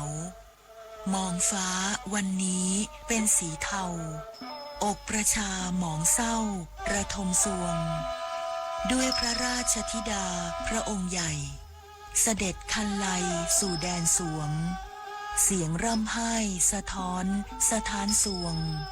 พระเป็นดั่งดวงใจไทยประชา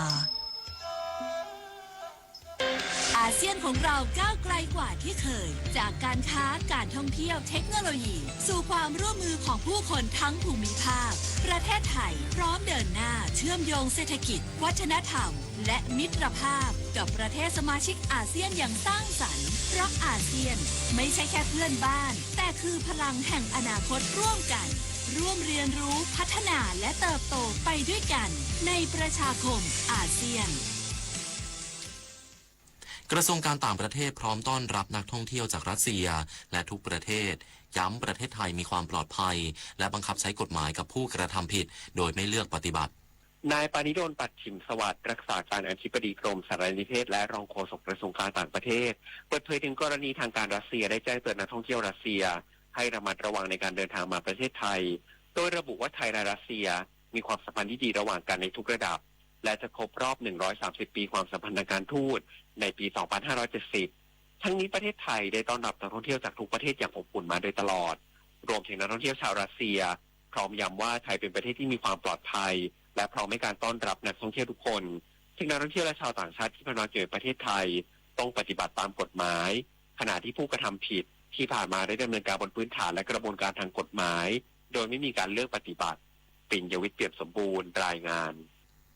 กระทรวงทรัพยากรธรรมชาติและสิ่งแวดล้อมเปิดเผยผลสำรวจประชาชนพึงพอใจ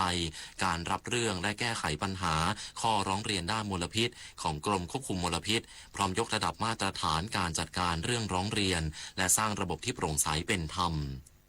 นางระวีวรรณ ภูริเดช ปลัดกระทรวงทรัพยากรธรรมชาติและสิ่งแวดล้อมติดตามการรับเรื่องร้องเรียนด้านมลพิษและการแก้ปัญหาให้กับประชาชนของกรมควบคุมมลพิษหรือคพ.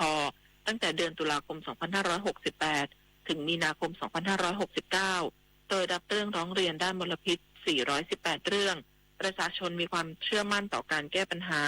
มีความพึงพอใจอยู่ในระดับมากที่สุดไม่พบข้อร้องเรียนเกี่ยวกับการทุจริตหรือประพฤติมิชอบของเจ้าหน้าที่และสั่งเดินหน้ายกระดับมาตรการการจัดการเรื่องร้องเรียนต่อเนื่องมุ่งสร้างระบบที่โปร่งใสเป็นธรรมตรวจสอบได้และคุ้มครองผู้ร้องเรียนทั้งนี้คพ.ยังให้ความสำคัญกับการคุ้มครองผู้ร้องเรียนและผู้ให้ข้อมูลที่มีมาตรการรักษาความลับของข้อมูลและเอกสารที่เกี่ยวข้องอย่างเคร่งครัดพร้อมเปิดรับฟังความคิดเห็นและข้อเสนอแนะจากทุกภาคส่วนเพื่อนำมาปรับปรุงการดำเนินงานอย่างต่อเนื่องเชื่อมั่นว่าระบบการจัดการเรื่องร้องเรียนที่มีมาตรฐานโปร่งใสและปลอดภัยจะช่วยส่งเสริมการมีส่วนร่วมของประชาชนในการตรวจสอบภาครัฐร่วมขับเคลื่อนการปกป้องและฟื้นฟูคุณภาพสิ่งแวดล้อมของประเทศให้เกิดความยั่งยืนปิยาพันธ์ยังเทียนรายงาน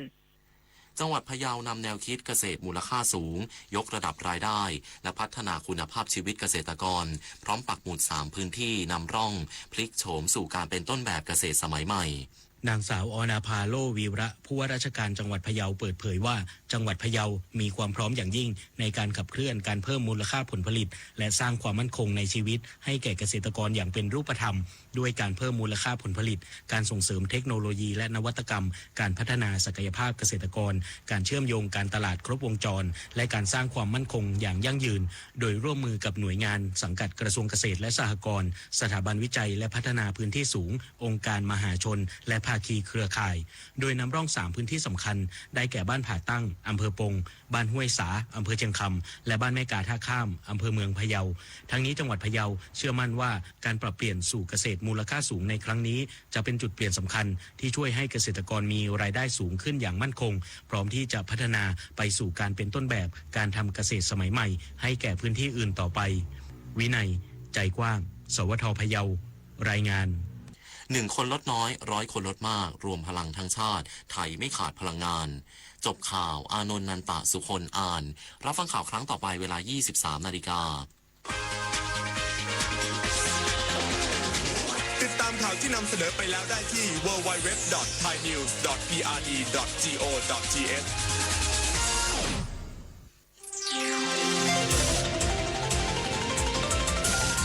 วิทยุแห่งประเทศไทยให้ความรู้คู่ความสุข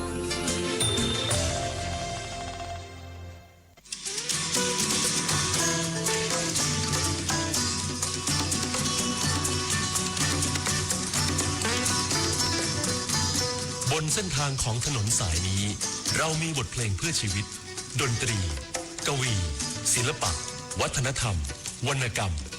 มาฝากคุณทุกวันเสาร์และอาทิตย์กับเราที่นี่ถนนดนตรีวิทยุแห่งประเทศไทยให้ความรู้คู่ความสุข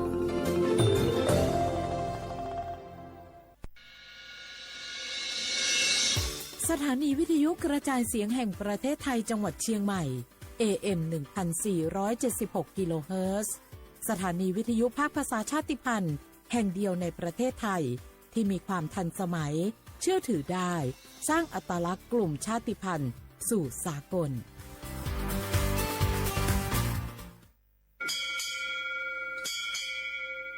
โอโบดาจ้า โอมิชอปเปอร์ เหมยซุงคา ปอกว่า ย้อซง อุดูธรรมา สถานีวิทยุภาษาชาติพันธุ์แห่งเดียวในประเทศไทย ทันสมัยเชื่อถือได้ แล้วพบกันที่สวทเชียงใหม่ AM 1476 กิโลเฮิรตซ์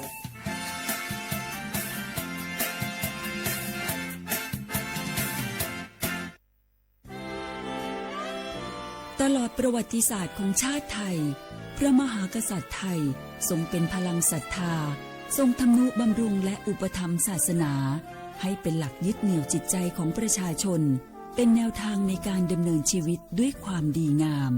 ศาสนาสอนให้คนไทยรู้จักคุณธรรมความดีและความสามัคคีช่วยประคองจิตใจในยามทุกข์เสริมพลังใจในยามเผชิญอุปสรรคเป็นรากฐานสำคัญของสังคมด้วยพระบารมีแห่งพระมหากษัตริย์และศาสนาอันเป็นที่พึ่งทางใจคือพลังศรัทธาที่ล้อมรวมคนไทยทั้งชาติสู่ความมั่นคงสงบสุขและยั่งยืนตลอดไปร่วมเสริมสร้างความรักในสถาบันหลักของชาติโดยสำนักงานประชาสัมพันธ์ที่ 3 กรมประชาสัมพันธ์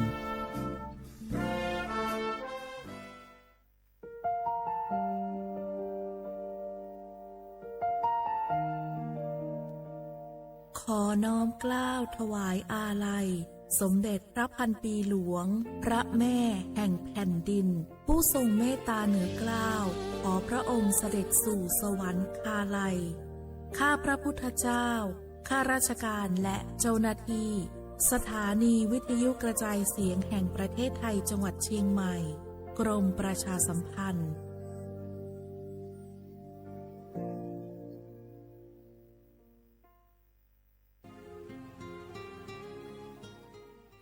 This is a moment of profound grief for the Kingdom of Thailand. The collective voices of Radio Thailand Chiang Mai, join the Thai nation in mourning the passing of our beloved Queen Martha, Her Majesty Queen Sirikit. Her life was a testament to the unwavering service, grace, and deep love for the Thai people. Our humble condolences and thoughts are with His Majesty the King, the royal family, and all the Thai people during this deeply sorrowful time. ฟ้าสลัวมัวแสงระวีส่องนกหยุดร้องวังเวงให้เงียบเหงามองฟ้าวันนี้เป็นสีเทาอกประชาหมองเศร้าระทมสวง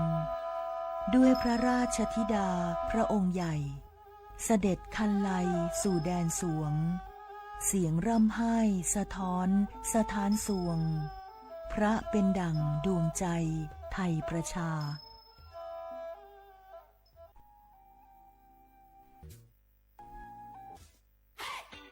ปี้ยังไงดีเจ้าแม่น้องกำลังเข้าสู่ช่วงสูงวัยและจะดูแลเปิ้ลยังไงดีเจ้าหูก่อผู้สูงวัยเปิ้ลไม่ได้เท่าเหมือนกันหมดเนอะกลุ่มติดสังคมเนี่ยว่าเปิ้ลแก่แต่ใจวัยรุ่นต้องจวนกันออกกำลังกายทำกิจกรรมเวลาปะหมู่ปะฝูงมาใดเปิ้ลก็ตึงคึกคักกันกูเตืออันนี้แม่น้องเลยนะวันออกไปขายเห็ดลมที่ตูบกาดแล้ววันนี้นะเปิ้ลก็มีนัดไปที่โรงเรียนผู้สูงอายุแหมซอบอกซอบใจขนาดกลุ่มติดบ้านก็เป็นกลุ่มที่บ่ออกไปไหนต้องแต่งบ้านให้ปลอดภัยเตียวบ่ข้องบ่เต้ามันไปพอไปกอยดูแลเรื่องกับข้าวกับป่าจะได้มาง่อมมาเงานะส่วนกลุ่มสุดท้ายกลุ่มติดเตียงก็ต้องพอต้องกอยบ่ฮื้อลำหูลำตาตึงพลิกตัวทำความสะอาดดูแลอาหารยุกยาและต้องใส่ใจเรื่องของความรู้สึกบ่ฮื้อเปิ้นรู้สึกว่าโดดเดี่ยวฟังจะอี้ค่อยสบายใจหน่อยเจ้าขอบคุณนักๆเจ้าปี้เดี๋ยวน้องจะปิ๊กไปดูแลแม่ก่อนเด้อเจ้าแล้วจะไปลืมป่าแม่ไปตรวจสุขภาพประจำปีตัวเนอะเจ้าดูแลผู้สูงอายุถูกวิธีผู้สูงวัยก็ยิ้มได้ลูกหลานก็สบายใจด้วยความปรารถนาดีจากสำนักงานประชาสัมพันธ์ที่ 3 กรมประชาสัมพันธ์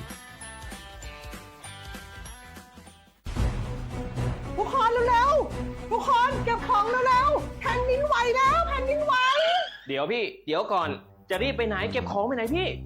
เนี่ยพี่ดูในข่าวเขาทำคลิปมานะว่าจังหวัดเราเนี่ยแผ่นดินจะไหวพี่ยังไม่มีแฟนเลยเนี่ยกลัวตายมากเลยเนี่ยไม่อยากตาย เอ้าพี่ไปฟังข่าวปลอมมาอีกแล้วเหรอทำไมพี่ไม่ไปดูข้อมูลแผ่นดินไหวที่แอป Earthquake หรือว่า Thai Disaster Alert อ่ะเขาบอกข้อมูลหมดเลยว่าสถานการณ์แบบไหนระดับไหนต้องทำตัวยังไงบ้างอีกอย่างถ้ามือถือพี่ไม่มีเน็ตเนี่ยเขาจะมีเซลล์บอร์ดแคสส่งข้อความแจ้งเตือนมาที่โทรศัพท์พี่โดยตรงเลยพร้อมข้อปฏิบัติด้วยเหลือแค่พี่ปฏิบัติตามนั่นแหละต้องใจเย็นๆลงละขอบคุณมากนะน้องโอเครู้ทันสาธารณภัยห่างไกลความเสียหายด้วยความปรารถนาดีจากสำนักงานประชาสัมพันธ์ที่ 3 กรมประชาสัมพันธ์พี่น้องเขาสนใจใครปืนเผาผ่านตั้งห้องเปิดเสียงสวทเก้งใหม่ปั่นตั้งหูห่มปาดังมีดังซื้อถ่อมแจ้งแล้งหลีกว่าไก่ในปื้นตีเจดอนเก้งใหม่กับสืบมาเลยดีสวทเก้งใหม่หมายฟ้น053-276-068และ0922468579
ก้นกูก่อนไอ้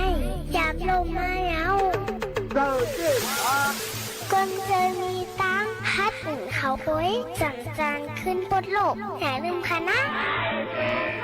อย่าลืมขึ้นลูกค่ะนะพี่นันได้เขา 1 2 3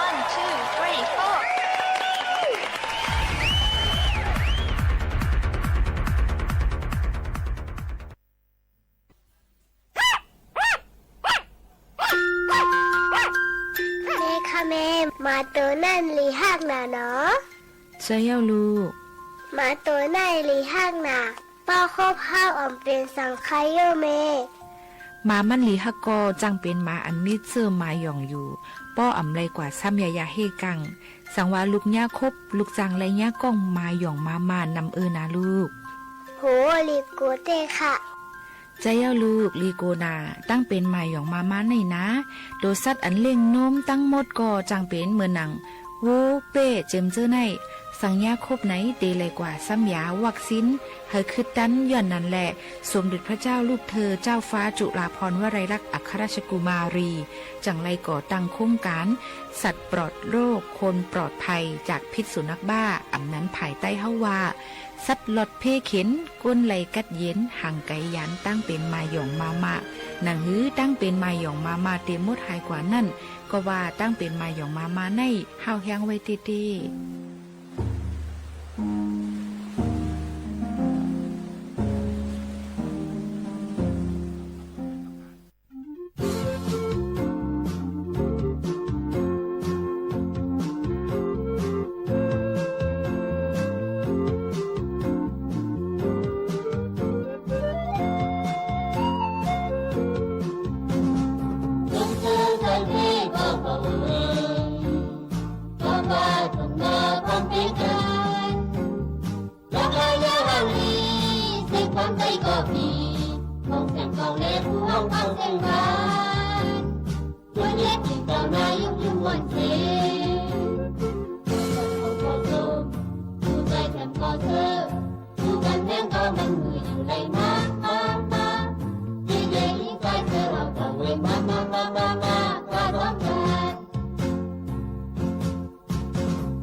ยิ่งใจก็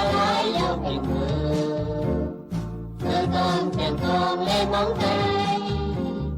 một người yêu giang tên bên nếu ta bên cho đi cho đi phương thăm mong thăm sinh hoạt lấy ấp phải là có những dung đỏ gần con tôm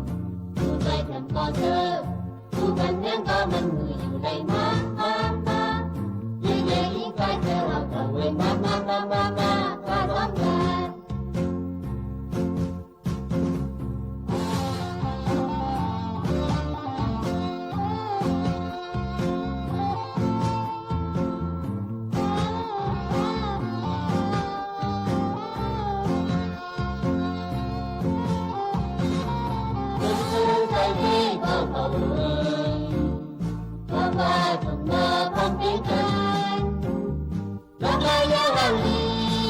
con tay có vì mong xem con lên không ăn tên gan muốn hết những con này giống như nguồn thế không có rôm tu dậy thèm có thơ tu cần nhang có mình ngườiอยู่đây má dễ ý cái thơ học tàu quên má ta tóm gan những cái lại yêu tình mơ con thèm con lên mong tay một người yêu giang tên bên nếu ta bên cho đi phương thăm mong thăm sinh hoạt lấy ấp phải là có những dung đỏ gần có tôm tu tay thèm có thơ tu cần nhang có mình ngườiอยู่đây má dễ ý cái thơ học tàu quên má ta tóm lại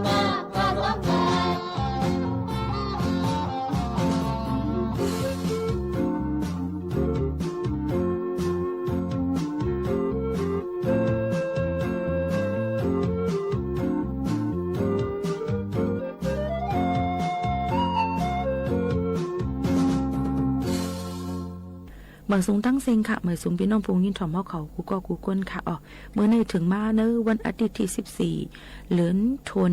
62เห็นป่าย25เป็นเหลือน7รับไหนค่ะในวันเมื่อในเสอยู่จอมขาวโมขาวนู้นเป็นวันศีลวันทำเสอำกาเอามาปาดังธรรมตราฝากตอนยืนจูถึงพี่น้องเขากูก็กูก้นทอมอยู่ดีจำทอมอยู่ดีไกลในก็ให้มีลองตั้งกัดจินเย็นเจอกันเสกัมเตมีธรรมตราลองสังเมื่อในไปถ่อมด้วยแลปันแห้งใหญ่นำเสกัมค่ะ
คือจัดเต็ม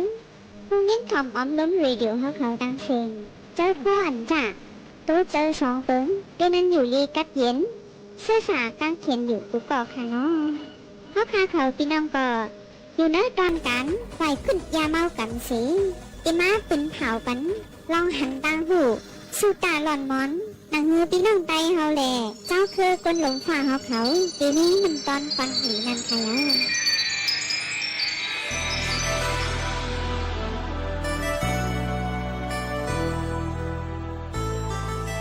ในโลกา31คงในพระตราสังฆาโบเมตั้งสระในกุงยังอาศิเปินเยาจองยังยังเรามาในฮัดเอาตามลุกทุกก็หูกูฮัดเอาตามลุกปัดก็หูเมจองเจนเจให้เป็นคนจ่าสังคนจ่าเราจองเจนเจเพราะในมันมีนำต้นก้อนดีคุณตาเจ้าเก่าสิงกาชื่อคือเจ้าเก่าลูกนั่งมีเจ้าเก่าก็ส่องมีควันดีไหลเพราะว่าผู้กินเรามาป้อลูกป้อเมพินลูกพินเมบ่ไหนลูกนั่งกันเจ้าจังได้เจอเกี่ยว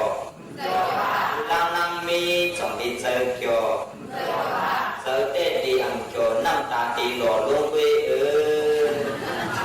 อันนี้เป็นควันจ่าสังควันจ่าเรา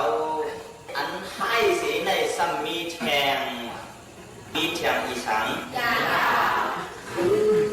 น้ำปาชีนั่นเนาะอันนี้แค่หนาวในยาในจงมันหนาเดินในมีเชียงยาเผือกยามากจะไหนก็เขียนนาพอไล่กินกว่าจะยินมืดลิ้นเมาเกี่ยวผ่านตัวสุดจัดพระกองเข้ารัดกับไก่จังใจสุนปีก็อ่ำห้องน้องก็อ่ำบุด้วยห่างพังก็คือไว้หนังเห็นจับดูผิวแห้งยอมมาไว้เปียงเสียงคือไว้เลียนเงียดหาสอกถวยเพียจ้อมเปิ้นจุ้นฉอกเป็นเนี่ยสอกจ้อมผู้จิงกา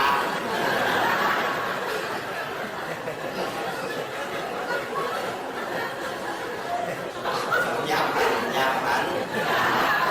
เพียสอกจ้อมผู้จิงกาสื่อโคเย็นผาดหยาบจ้วงเปิ้นไว้ลักคู่ขอโดยหามขังเรียกแล้วกันก็เป็นหนึ่งอำตาลผู้เอกันไงยืนมาแม่ตุ๊กหนอมาแม่ก็ยังมาพ่อก็ยังก็ตุ้งหนองให้จองหีตัว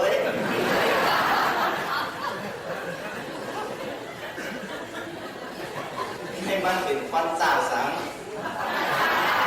จ่ายาจองมันเข้มเสียอีพวกบุก็อัน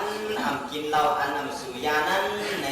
บ่มาตุ้ยห่างพังเขาในจองมันห่างหลี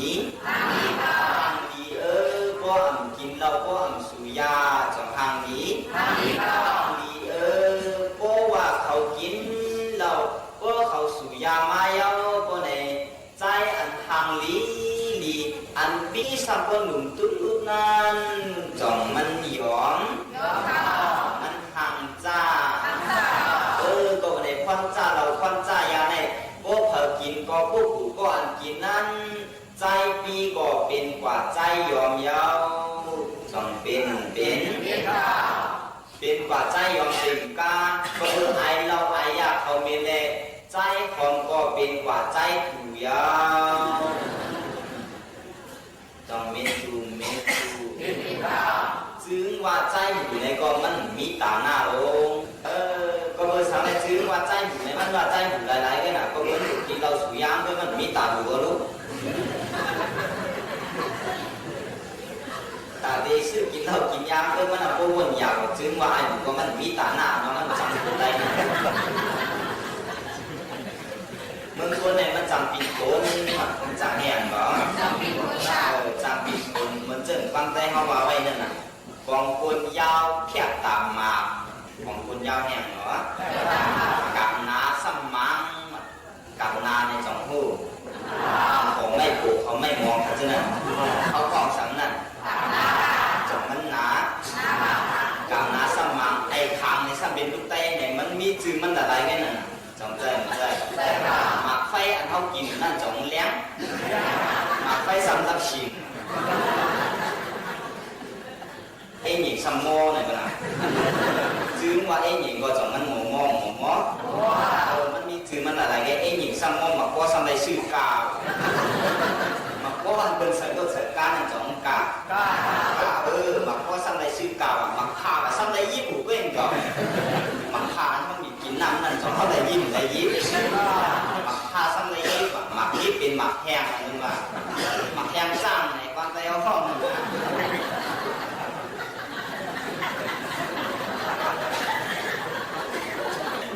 หมากนี้เป็นสังเคราะห์เป็นหมากแห้งมันจะทำย้อนเปียกช่างไว้จื้อเพื่อทำตามว่าไอ้ปิ้งห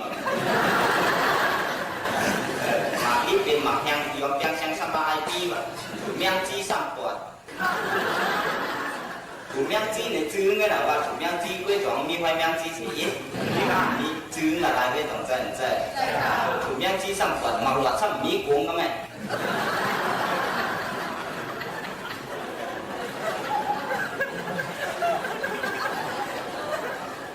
mặc lọt nó hoa là mi cuồng nè mi mặc lọt xăm mi cuồng da nghe cũng quấn xăm dở mặc lọt xăm mi cuồng da cũng quấn xăm dở ban mờ mà tệ ma có lại bạc gì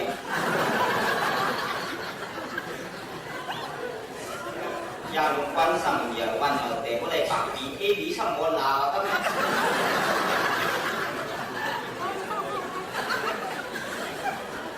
anh này đến giờ nó là kỳ quá, cái lý sang một là nay 3,000 qua rồi,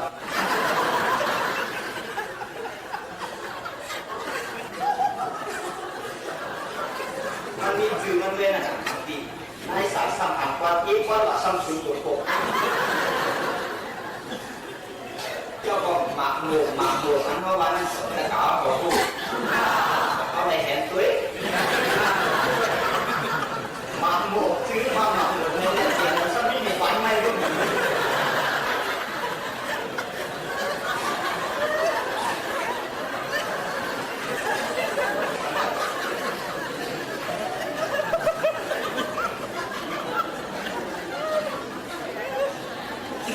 mặc một sang này mặc có mặc chưa đi trường về tay môi có em môi có thế này con bán là 13,000 chồng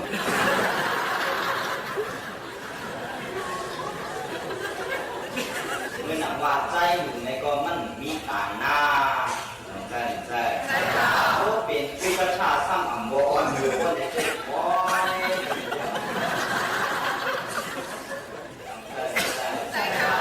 นในเด็กอย่าไปเขามีจื่อลายกว่าอันเจ้าใครว่าในเด็กมีจื่อใจอยู่ในลายซ้ำมีต่างหน้าคนไหนจอมันดินแม่แล้วก็เลยไม้นึงได้เขาจะได้คัดเจอเฮ็ดสังหน้าว่าในมันเหมือนหนังวายพวกเขามาลัดทางไงวันกันอยู่เลยวันกันร้องไอ้คนไหนซ้ำเดียวมันจะไล่บรรลุ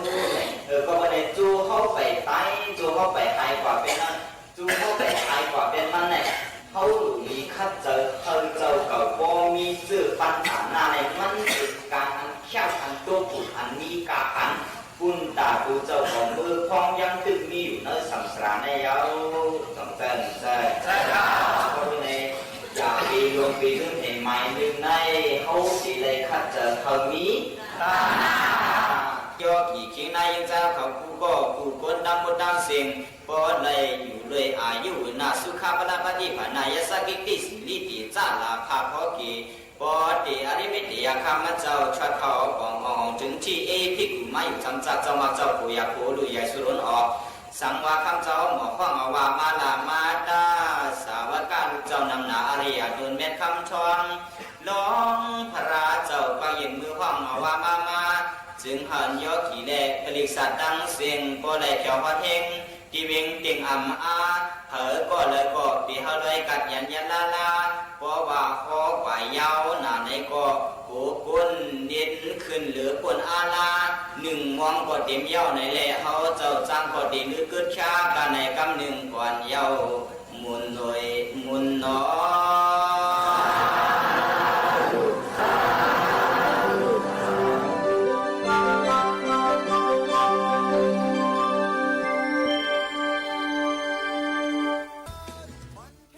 พร้อมด้วยปื้นหู้ตั้งหันหังเฮียนฝากจอนจนถึงพี่น้องเขาค่ะอย่าปีเฮ็ดให้ตัวเจ้าเก่าจ้อมเลยตั้งว่นในค่ะอ๋อเดี๋ยวเพิ่นนำเฮ็ดสังค่ะ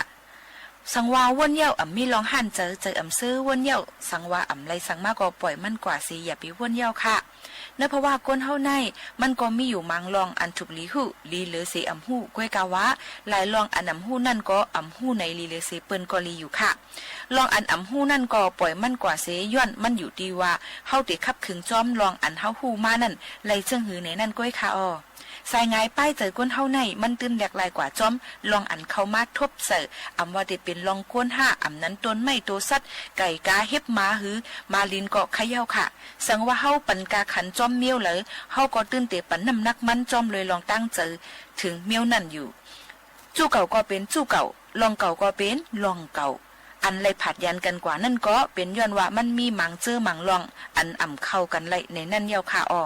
สังว่ากลุ่มเอาลองเก่าๆนั่นมาวนขึ้นก้อยมันก็อ่ำไรเฮ็ดให้เพราะว่าเฮาหลีมาหรือเก่าป้อในจึงเฮาซ้ำเตกว่าวนเฮ็ดสังมันคาละคือใจเยาก็คือใจเที่ยงเฮ็ดให้ตุกใจหลายๆก้อยเยาค่ะอ้อลองอันเจอล้ำจานจังมีเจอมึกเรื่องต่อกันนั่นมันป่อเป็นมาย้อนเจอก้นเฮาอันอ่ำมอปล่อยว่างนั่นค่ะอ้อ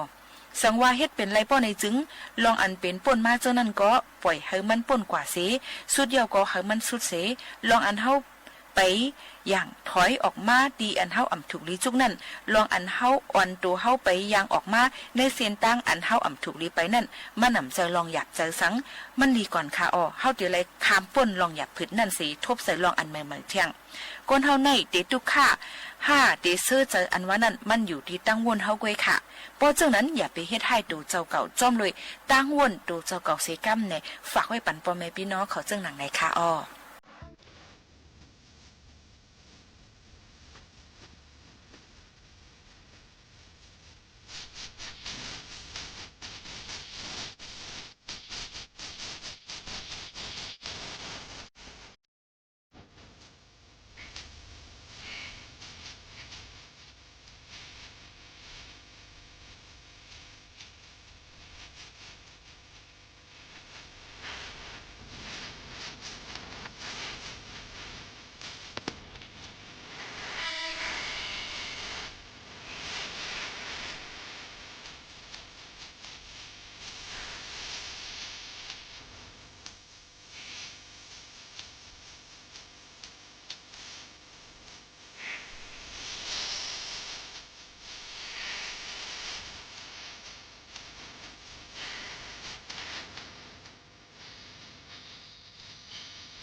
ลูกอ่อนจะไหน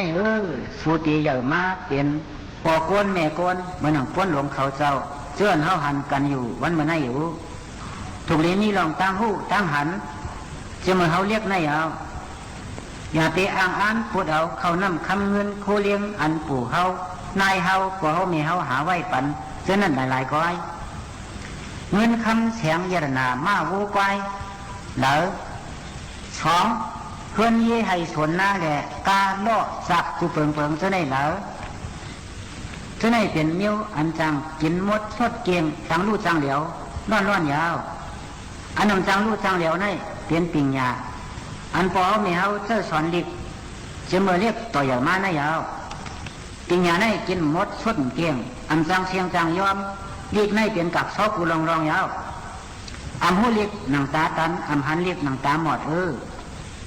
พอสู่โกเปียนอีมือไอง่าในก็คัดเจอสอนลิกกูวันตาเตตั้งเสมออายุ5-6 ขวบต่อถึงเมื่อเปลี่ยนหมอกเปลี่ยนเช้ามาไหนกล้าขันสูอ่ำเปียบตัดเลยยังคึกหรือเสียงเมืองกดเมืองกองนั่นดูก่อนใต้หมานั่งทาวันเขาพ่อสู่หมอกว่าหมอไปหมออยู่หมอเศร้าทอมความพ่อแม่เท่าเกศมีลองตั้งแก้งกำนี้หลีในสื่อกล้าขันสูมเปียบตัดเลยเอาก้อยกะพ่อสู่อยู่เฉลือชลาเนว่ามสู้อ้วมทอมซึ้งถึงตีเปิ้นจะเลยต่างปันซื้อสัวลูกอ่อนเปียดหลายวันไหนก็ก้อยเอาก็ในแรงมังกรท่าลูกอ่อนปุกนึงสั่งว่าลูกอ่อนเลี้ยงวัวควายตรงมาหลายกลางปางลูกอ่อนใกล้สอนรีบตันเสียขึ้นเมืองผีลูกอ่อนมืดความอามนาลีงามย่อมยายลูกอ่อนฮักความยองจังหู้ลองเปิงหลีลูกอ่อนพ่อใกล้พ่อเติมช่อจังลูลูกอ่อนพ่อใกล้แหมอำนักแหลมจังมือลูกอ่อนพ่อใกล้หลาจังอากาใจจามลูกอ่อนพ่อใกล้มังอำหู้สังจังยองลูกอ่อนพ่อใกล้เจ้าอำเป้าเมียเหตุการณ์ลูกอ่อนพ่อใกล้สั่งจังมีปักเปิงลูกอ่อนพ่อใกล้หยอกจังผอกว่าความแข็งลูกอ่อนพ่อใกล้ฮึดจังงานกึดเงือง่าลูกอ่อนพ่อใกล้ป้องจังช่องปลายยานเฮินลูกอ่อนพ่อใกล้เถียงซบเสียงเรื่องจังหลาลูกอ่อนในลูกอ่อนพ่อใกล้สอนอ่อนเฮ็ดสังเสริงไงลูกอ่อนในเจอเมาเจอเขามือหนังนุ่นหมูล่ากำมือโกนพัดจุดนวลสอมอ่อยป้อย่อมเหอมันลำผู้ตักลำหนังมีป้อย่อมเหอมันของผู้ตักของสองห้องป้อเปียดเหอเขาชาผู้ตีชาโสโหจังว่ากำสันตะเธอโลหาย่อมหางเผอหางมันตาปอใจไม่ไตอ่อนเขามันก็ท่าลูกอ่อนกุกสองลูกอ่อนสอนอีกได้วันง่ายนงโคมมาลูกอ่อนเลี้ยงกลางปางเศร้าน้ำหลังตั้งตัวลูกอ่อนเลี้ยงไก่วูคุยกเก่ามอนฮอนลูกอ่อนเถียงพ่อเมเลี่ยมรถตั้งขีลูกอ่อนตอบก้นหลงอ่ำต้อนหงเทเผาลูกอ่อนลัดความแข็งเลยขีเหนียงเมื่อนาลูกอ่อนไปจอมสอนผีทางอ่อนนักเสืองลูกอ่อนอ่ำหมอไว้พันลาป่วยใหญ่มาแค้นเงือลูกอ่อนขั้นทุกนาโยกากระดักน้ำลูกอ่อนขั้นอาบน้ำเปิ้นสว่าเมียนเหือเมียนไข่ลูกอ่อนเลียนก้นเท่าจังอึบเข้าตายผ่านลูกอ่อนจังก้นหลงเพิ่มชงเข้ามืดลูกอ่อนลาก้นเท่าตายเข้าเมืองอันลายลูกอ่อนใกล้พิษกันเผาหันอ่ำถูกเลือดลูกอ่อนพัวจังลักเปิ้นฮักจังเมืองลูกอ่อนข้านเห็นลายไว้มาอ่ำคึดเปิ้นลูกอ่อนข้านเหตุการณ์ไว้มาผ่านต่อโจจังว่าเฮาโกยำเสียจังอยู่ชาปานกวนเฮาใกล้อาบน้ำแลวีโหตัวเฮาจังเข้มเกมล้วนสุกหน้ากูเนหน้าเฮาเฉอปังตื่นเขี้ยวปอดอย่าเฮาเมียนกูเฮาเปลี่ยนเขี้ยวมังกูเฮาข้านสีปอดเมียงเดฮอดกินแกนเขี้ยวขึ้นให้ตั้งขึ้นวายเลือนแจ่มปอเก่ากินข้าวก่อมหวานเหตุการณ์ก่อมในตัวเฮาก็ยอมกว่าชบเมียนหน้าจุนอยู่ก็มดีเจอพลันก็ลีหังเอียดเสียดเตี้ยเตี้ยลูกอ่อนไตเขานางยิงสาวเขาในก็โดหมอป้าอินเตเรชบเฮาตัวเฮาเตี้ยเตี้ยวาวานั่งเรือกาขันตัวเฮาพอดีคืนนั้นเฮาหลวงหมอหลัดความเย็นเงี้ยหลวงหมอนับย้ำพ่อแม่เท่าเกศหลวงหมอรู้ทิ้งเสื้อคือหลวงหมอถูกเนียนกันหลวงหมอแจ้งกรรม ตูเสือเฮาหลีงามเป้าหลัดความอากาคาราเกะเดคือเดทำอันนั้นในก็เฮ็ดสมรนมือคันเป้าหลัดความมาไหนก็ป้าเตียนป้ามือยักมิดป้อต่อยโคข่อยยุ่มเยอะชื่อหมายพร้อมเธอหุ่นเห่อเฮ็ดนั้นจึงกาขันนั่งยิงอ่อนเขาตกกว่ากำเหนียวแล้วตัวไหนแล้วความเมื่อก่อนจังว่าพอเฮ็ดหลีผีจอยมากพอเฮ็ดซ่าผีขายขันว่าจังไหนแล้วถูกหลีเฮ็ดซ้อมห่างยังซ้อมโตโขซ้อมอิงดาเลกาอีและกานำมันมาในก่อมีกรรมสาริกาโตเฮาซบเฮาเฮ็ดเอาห้างขางมันนั่นเหนียวเงินดีแลเงินเก็บคำดีแลคำเก็บเสียงดีแลเสียงเก็บก้นดีแลก้นเก็บอันว่าในโลกาเนี่ยมีไว้กูเปิงอยู่เมื่อการเงินเก็บคำเก็บเสียงเก็บเท่านั้นมีเฮาเปลี่ยนเงินดีคำดีเสียงดีมาอำไรนาลายาวก้นเก็บอันว่าใน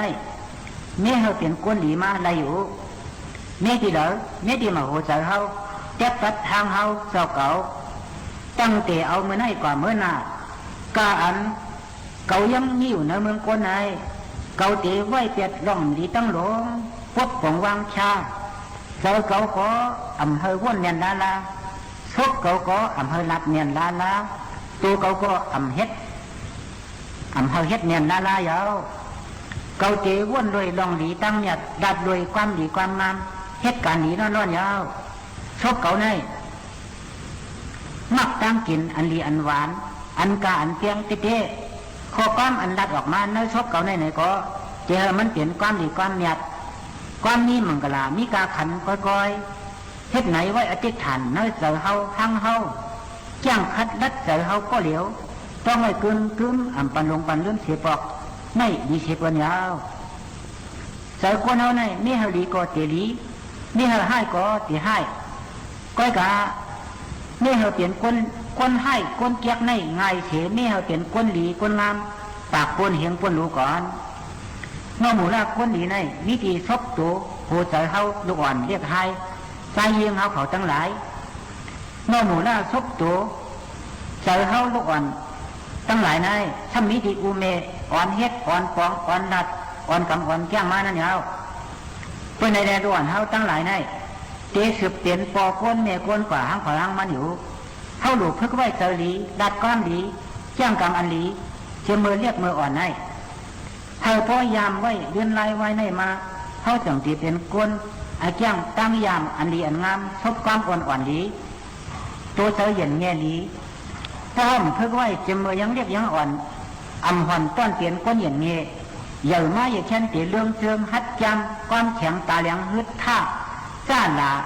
กินป้องช่องติดขิบมอก้อหวานเฮ็ดไหนอันไหนเปิดห้องว่าก้นทานเตาตกเตี่ยมเจ๊ๆว่ายาวเมื่อไรก็เตียนนาเฮือนยุงอ่องยองขี้มองอยากผืดคันเตยตาเฉดอำคืดกับคืดป่านนาลายาว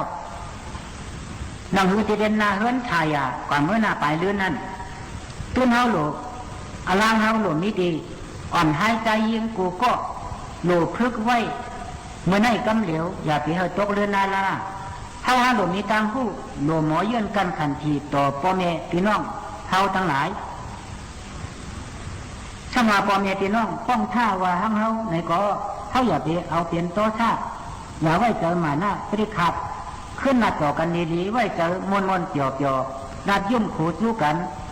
พอเย็ดไหนถึงทัดเมตตาจังกว่ามือสุกเปียดเจอเช่าเจอล้ำกันสิแลหมอหักหอมคว่ำเสียงเตี้ยงปากกันมายาวไว้สติดีๆเนื้อเฮือนเฮายินหลังนั้นอันว่าเก่านัดต่อมาเมื่อนัดต่อเก่า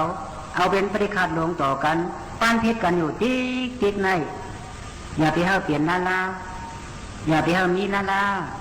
ไม่เป็นปนพรพ่อแม่ก้อยเหมากาป้าทั้งลูกหลานอ่อนให้ใช้ยิงเฮาเขากูก็กูกวนเฮาหรือเห็นให้เฮาหลงหมอพร้อมกันการนับช่วยกันหับการหยาบช่วยกันเฮ็ดห่มกันกินจังหวานห่มกันหามจังเมานั่นเจริญว่าเกาข้านก้มเขาเฮ็ดเท่านั้นอย่าไปเลี้ยงไว้เนื้อมาหัวใจเฮาสิปอกถ่อมด้วยความกับถูกกันค่ะโคลีโคปานาโคจ้าโคปาหลังโคไหลเจ็ดสิกเฮ็ดอย่างเหลียวอ่ำไหลโคล้อยขันกาโคอาปากขันป้อโคฮักอ่ำเอาไม่ไก่ปีตายเอาน่องเตี้ยนโคของเหมือนปัญญาซอกลายป่าหือหัน ก้นโคสร้างพ่อป้อเผอป้ายตอหลอกมันเงือโคสร้างพ่ออ่ำลีป้ายตอหลอกโคลายโคเพอย่านุงเข้าปังจ้าก้นกว่าก้าอย่าพันแพร่ผู้ยิงในค่ะในก็เจอเตค่ะบอกว่าก้ามาไหนในค่ะเนาะอันในอ่ำถูกเลยกว่าเรียนนั่งยิงเขานั่นค่ะเนาะเตเฮ็ดให้ลองการกล้าการขายนั่นมันติเกียนฟังกันไว้จอมเนี่ยค่ะกำนำในกลใจเขาในเนี่ยค่ะนะเพราะว่ามีเงินนำมาก็นั่นเนาะค่ะมีหังค่ะหรือซื้อว่ากว่านั่งอุบกุมกันในเสียงเฮ้ยแล้วก็หาเอานั่งยิงเขาเห็นในนั้นค่ะเนาะยันนั่นแหละสังว่าใครกะมักมีในจึงอย่าไปเล่นนั่งยิงนะคะในก็อันก้นอยู่ไปตั้งขึ้นก็ถูลีเลเฮ็ดอันลีก้นอันออกตั้งก็ถูกลิเลเฮ็ดอันลองลีย้อนนั้นเลยเฮ็ดลองนี้ในการมีใจสัจจะมันกึ้มในการในลองตั้งกล้าตั้งขายกูลองก็อันนั้นก็ตีหยับมันก็ตีง่ายลมเจอมาไหนค่ะตีปวดจุกเป็นลับปันเฮาขายให้เลยก้าของไขมันนั่นขนาดเนาะย้อนนั้นอย่าไปเฮ็ดพิษเปิงมันล่าๆไหนค่ะพิษเปิงอีในกว่าใหญ่เต้ในค่ะนะก็มาลาเดี๋ยวคณะช่วยอย่าไปมีเมน้อยนะในค่ะเนาะในตัวยุกอย่างมันค่ะนะก็มาว่าบ่สู่ออกต้าเนี่ยก็หาเมน้อยนะในค่ะนะหำเอาเมน้อยโลเนี่ยค่ะเมน้อยไม่อิดเนี่ยมันเป็นอันเล็กอันออดนี่ขนาดเนาะบ่เป็นความตั้งปอดออกเขานั่นเอาอันน้อยในค่ะเนาะเอาอันนำค่ะมีเมน้อยเนี่ยมีเอเนี่ยนะคะว่าบ่เป็นความไทยเขานะเมียน้อยมีเอนั่นขนาดเนาะมีเก๋นั่นขนาดอย่างนั้นแหละเอาเมียมาแทงปล่อยเสียก่อนเนี่ยค่ะเนาะเยสังก็อัมปอลีเนี่ยค่ะถูกใจมีก็มีใจพึ่งค่ะเนาะเผอลัดก็มันเกี้ยค่ะลองตั้งอันไหนก็กลายเป็นไว้ซึ่งหือก็ลีถูกลีหันถึงกลางใจเปิ้นกลางใจเฮาจอมเนี่ยค่ะหรือใส่กันแทงก่อนค่ะ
เฮาค่ะมาเปิดปันธรรมตราพี่น้องเขาเลยยินถ่อมและปื้นหูตั้งหันในนั่นเขาเอายุ่มยำว่าพี่น้องเขาเป็นคอซอนออนนี้ตอนตับพ่อแม่พี่น้องเขา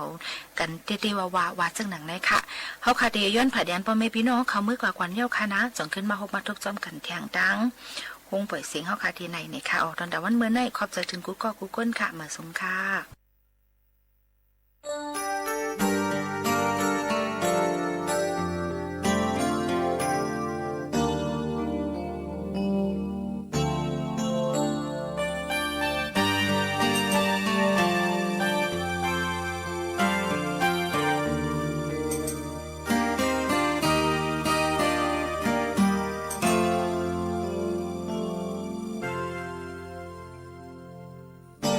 มองเมืองแรงดังคืนอำเป็นลับไหล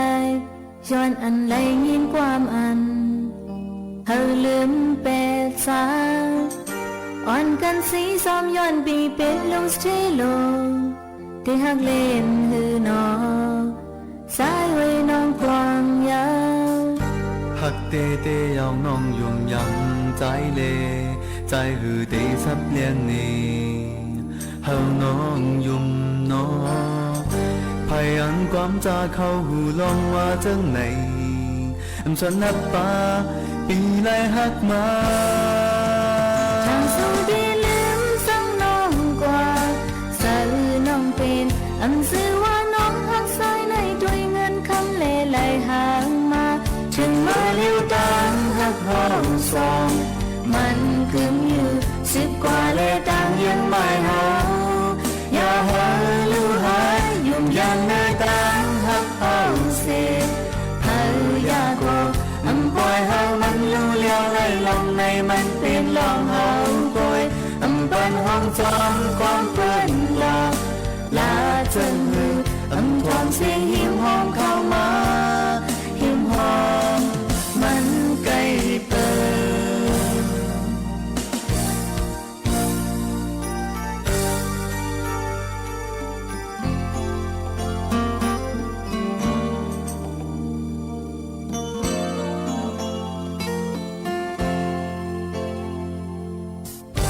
มองเมืองแรงดังคืนนำเป็นลับไหล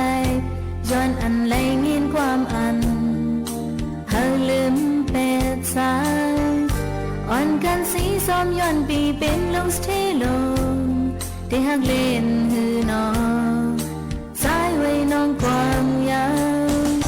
หักเตเตยาวน้องยุ่มยำใจเลใจหือเตซับเลี้ยงนี่เฮาน้องยุ่มนอพยายามความจะเข้าหูลงว่าจังไหนฉันนับปาปีไล่หักมาทางสู้ดีลืมสั่งน้องกว่าสะอือน้องเป็นอันซื้อว่าน้องหักสายในด้วยเงินคำเลไหลหางมาถึงมาเลี้ยวตามหักห้องสองมันคืมอยู่10 กว่าเลตังยังไม่หาอย่าหาลู่หายยุ่มยังในตังหักห้องเสียเฮาอยากโกอำปล่อยเฮามันลู่เลี้ยวไหลลงในมันเป็นลองเฮาปล่อยอำปันห่วงจอมความเปิ้นหลอกลาจนมืออำทอมเสียงหิมหอมเข้ามาหิมหอมมันใกล้เปิดอย่าทอมเสียงหิมหอมเข้ามาหิมหอมมันใกล้เปิดอย่าทอมเสียงหิมหอมเข้ามาหิมหอมมันใกล้เปิด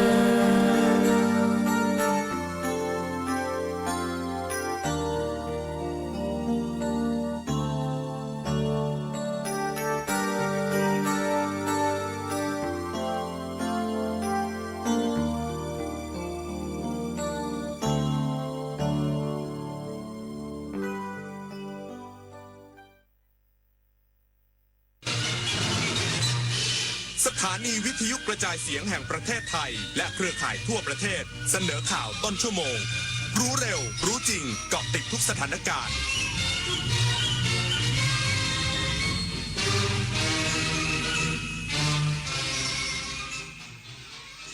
รับฟังข่าวต้นชั่วโมง 23 นาฬิกา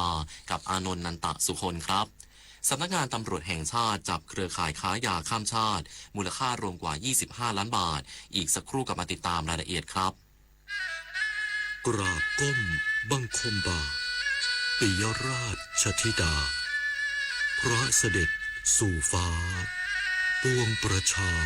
ร่ำให้ครวญนานาพระกรณียกิจในดวงจิตทวินหวนทุกเร้าเศร้าในสวงพระคือดวงใจไทย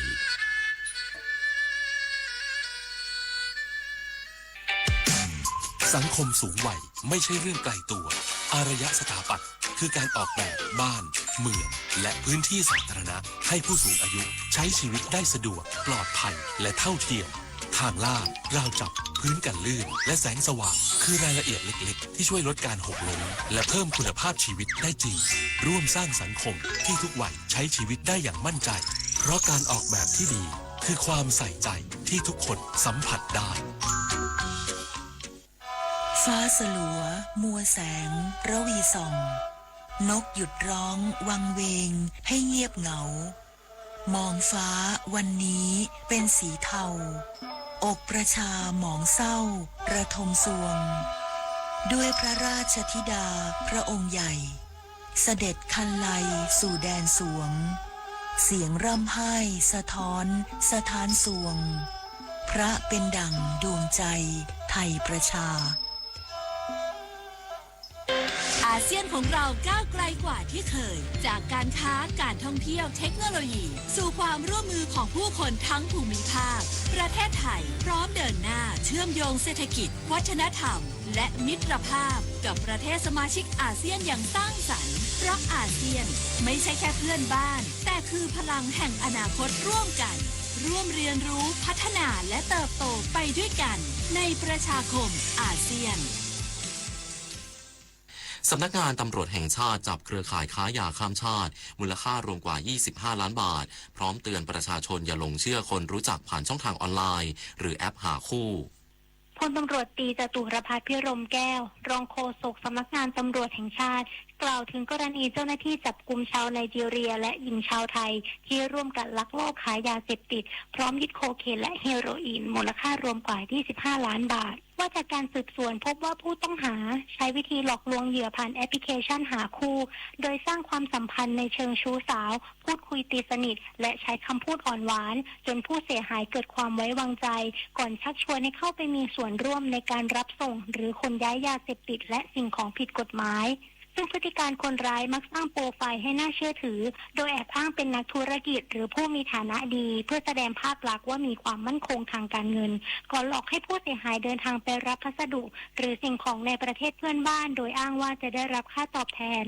สำนักงานตำรวจแห่งชาติจึงขอเตือนประชาชนให้ระมัดระวังในการติดต่อสื่อสารกับบุคคลที่รู้จักผ่านช่องทางออนไลน์โดยเฉพาะผู้ที่เร่งสร้างความสัมพันธ์หรือชักชวนให้ทำธุรกรรมรับส่งพัสดุหรือเดินทางไปรับสิ่งของแทนเพื่อป้องกันการตกเป็นเหยื่อหรือถูกใช้เป็นเครื่องมือของขบวนการอาชญากรรมหากพบเบาะแสหรือบุคคลต้องสงสัยสามารถแจ้งสายด่วน191หรือ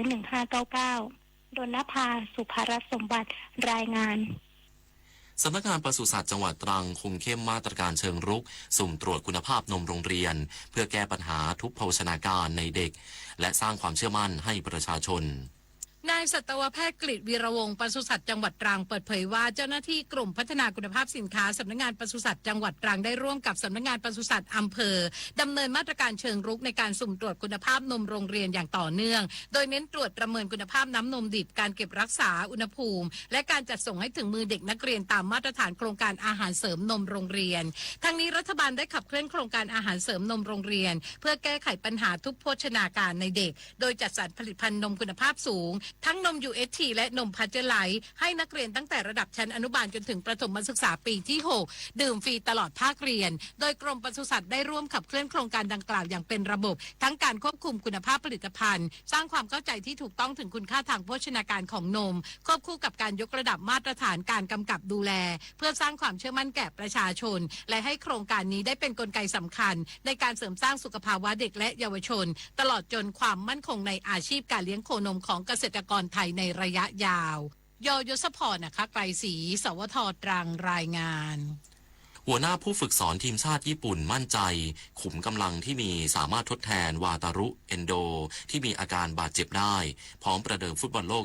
2026 พบเนเธอร์แลนด์คืนนี้ฮาจิเมะโมริยาสุหัวหน้าผู้ฝึกสอนทีมชาติญี่ปุ่นเปิดเผยถึงกรณีที่วาตารุเอนโดกองกลางกัปตันทีมต้องถอนตัวจากทัพซามูไรบลูชุดสู้ศึกฟุตบอลโลก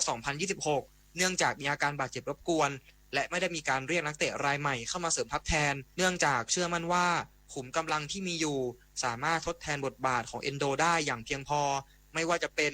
อายุมุเซโกะโคอิตากุระหรือแม้แต่ทาเกฮิโร่โทมิยาสุสามารถขยับมาทำหน้าที่ในตำแหน่งของเอนโดได้สำหรับทีมชาติญี่ปุ่นอยู่ในกลุ่ม F ร่วมกับเนเธอร์แลนด์สวีเดนและตูนิเซียโดยทัพซามูไรบลู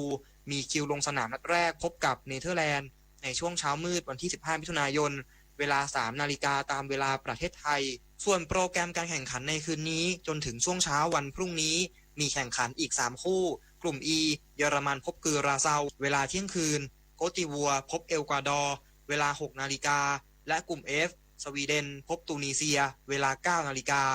ปุริมพัฒน์สอนการรายงานคิดจะใช้คิดถึงอนาคตช่วยกันลดช่วยกันประหยัดพลังงานจบข่าวอานนท์นันตะสุคนอ่านรับฟังข่าวครั้งต่อไปเวลา 6 นาฬิกา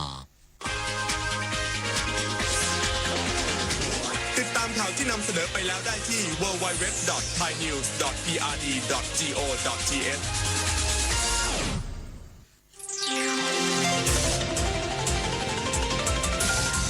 วิทยุแห่งประเทศไทยให้ความรู้กู้ความสุข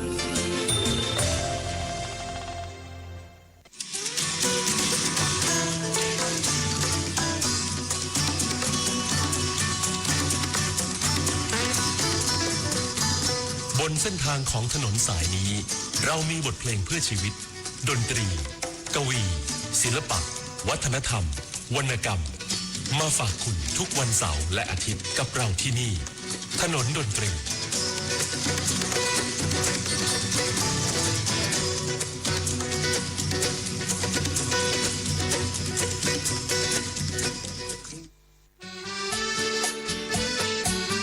คนเพื่อชีวิตใกล้ชิดกันยิ่งขึ้นมาเป็นเพื่อนกันในไลน์ Open Chat ถนนดนตรีเพียงไปที่แอปพลิเคชัน LINE เลือกหน้าหลักจากนั้นเลือกตรง Open Chat โดยค้นหาคำว่าถนนดนตรี FM 92.5 เมกะเฮิรตซ์แล้วกดเข้าร่วมเพียงเท่านี้ท่านจะไม่พลาดข่าวสารกิจกรรมทางดนตรีกวีศิลปะและวรรณกรรมที่น่าสนใจถนนดนตรีเรายังเป็นนักเดินทาง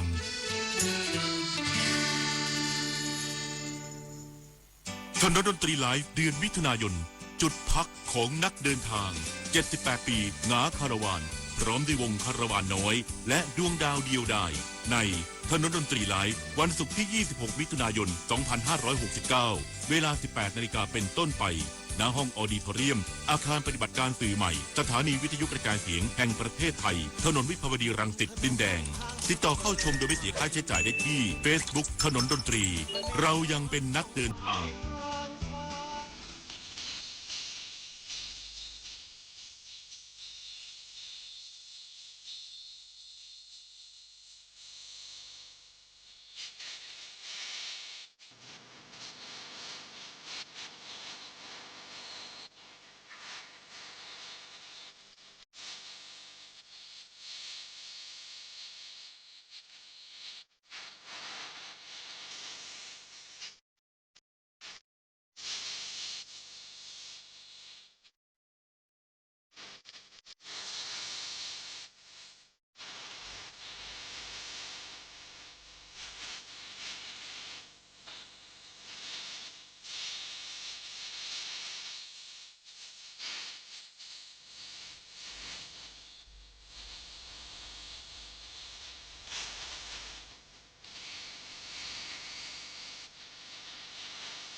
ก็มาชั่วโมงสุดท้ายของทนดนตรีของพิญโยรุ่งสมัย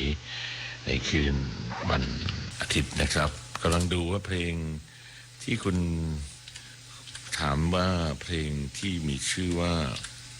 เมื่อก่อนนี้สมัยที่ผมยังเป็นเด็กตัวเล็กๆจิตใจของผมยังไม่แกร่งมีเรี่ยวแรงต่อไปอะไรเนี่ยนะครับแล้วมันคนจริงๆอยู่ในเพลงอะไรกำลังดูอยู่นะครับว่าชื่อเพลงอะไรแต่ขอนแก่นพอดีบอกว่าให้เข้าไลน์พอดีเธอบอกว่าไม่ได้ใช้โทรศัพท์แบบ Android ไม่ใช้โทรศัพท์แบบมือถือก็เลยใช้ระบบไม่ได้แต่จริงๆเดี๋ยวนี้ผู้พิการสายตาที่มาดูถนนดนตรีแล้วก็จองทางเพจทางอะไรเนี่ยก็ใช้เครื่องไม้เครื่องมือทางเทคโนโลยีนี่อย่างคล่องแคล่วมากมีไลฟ์ด้วยแล้วก็มีกล้องมีอะไรโอ้นะฮะมากันแบบสุดยอดจริงๆนะครับคุณปอชิตาบอกเพลงนี้เพราะมากเพลงนี้ชื่อเพลงแดดเจ้าดอกไม้นะครับในวันที่26ก็จะได้ฟังหลายๆเพลงที่นักงาอาจจะไม่ได้เคยได้เล่นทั่วๆไปเพราะว่าของเวทีเรานั้นจะเป็นเวทีที่มีแบบบรรยากาศที่ใกล้ชิดกันแล้วก็ฟังกันแบบเขาเรียกว่าเพลินๆได้ใช้เวลาสบายๆศิลปินก็เล่นอย่างมีความสุขนะครับไม่ต้องบีบรัดเรื่องเวลาเพราะบางทีที่ตามคอนเสิร์ตนั้นจะต้องหลายๆวงก็จะต้องขึ้นตามคิวแล้วก็กำหนดขึ้นลงตรงเวลาบางทียังเล่นกันได้ไม่ครบทุกเพลงก็เร่งเวลาที่จะต้องเลิกแล้วเนี่ยฮะอารมณ์ของผู้ฟังผู้ชมก็ยังค้างๆอยู่แต่ของทนดนตรีไลฟ์นี่เราปล่อยไหลได้สบายๆแล้วแต่ศิลปินจะได้นำเสนอก็เรียกว่าบางทีศิลปินก็เล่นจนคนดูแทบจะพังภาพกันเป็นแถวๆนะฮะอย่างเช่นน้ำหมูพงเทพกระโดดชำนาญนี่เป็นต้นนะครับครับเดินทางกันในช่วงชั่วโมงสุดท้ายนะครับแล้วก็อีกหลายเพลงที่คุณขอมาทาง0816346452ก็จะมอบให้กันในชั่วโมงสุดท้ายนี้นะครับปิงฮักครับ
ถนนดนตรีไลฟ์เดือนมิถุนายนจุดพักของนักเดินทาง 78 ปีงาคาราวานพร้อมด้วยวงคาราวานน้อยและดวงดาวเดียวดายใน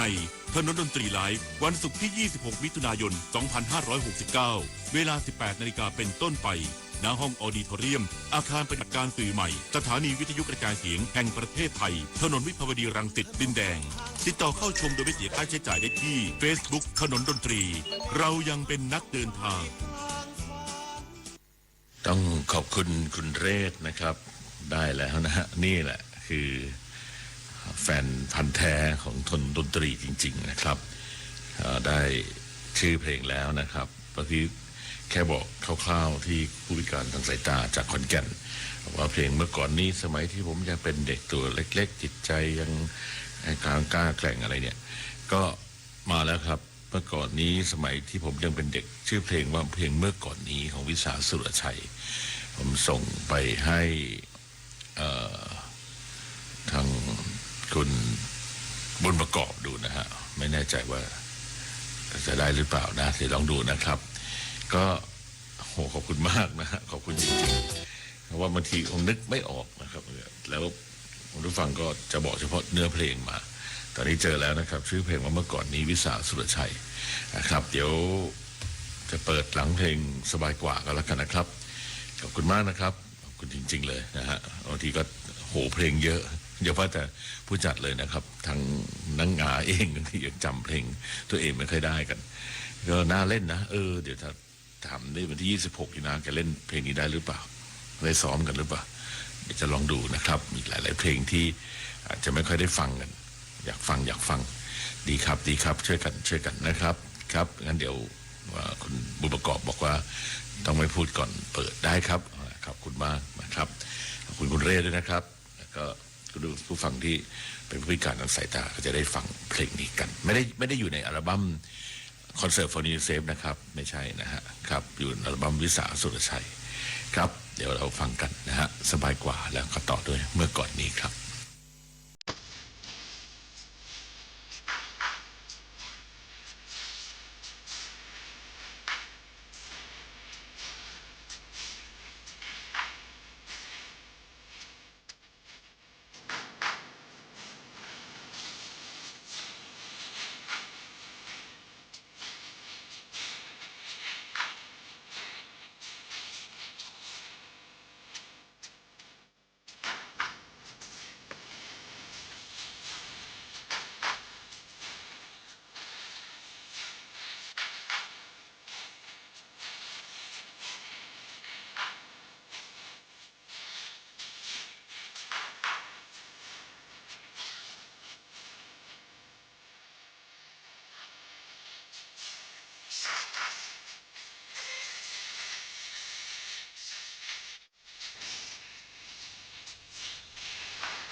ผมยังเป็นเด็กเครื่องคิดเลขยังไม่มีหนังสียังไม่มาห้วยบึงน้องคลองคุ้งและทุ่งนายังสดใสสะอาดตาวิไลลาวันเมื่อก่อนนี้น้ำใจไมตรีไหลหลั่งรอยยิ้มยังระดับพิมพ์ริมแก้มนั้นเข้าร่วมท้าพระร่วมถ้วยด้วยก็แบ่งกันบัดนี้วันคืนก่อนไม่ย้อนมาเยือนเมืองไทยรุกวิไลพัฒนาใครมัวชักช้าจะถูกเชือนตัวใครตัวมันไม่มีเพื่อนน้ำใจลังเลือนเรยลอยมองชะตากรรมไทยจะอยู่ไปอย่างไรโน้นี่วันใดคนดีผู้ชีวิตน้องพี่ของเราเมื่อก่อนนี้สมัยที่ผมยังเป็นเด็กตัวยังเล็กๆจิตใจผมไร้ความเศร้าแต่วันนี้ที่เห็นพี่น้องเราดังใบไม้เช้าปลิวและลิวลงดิน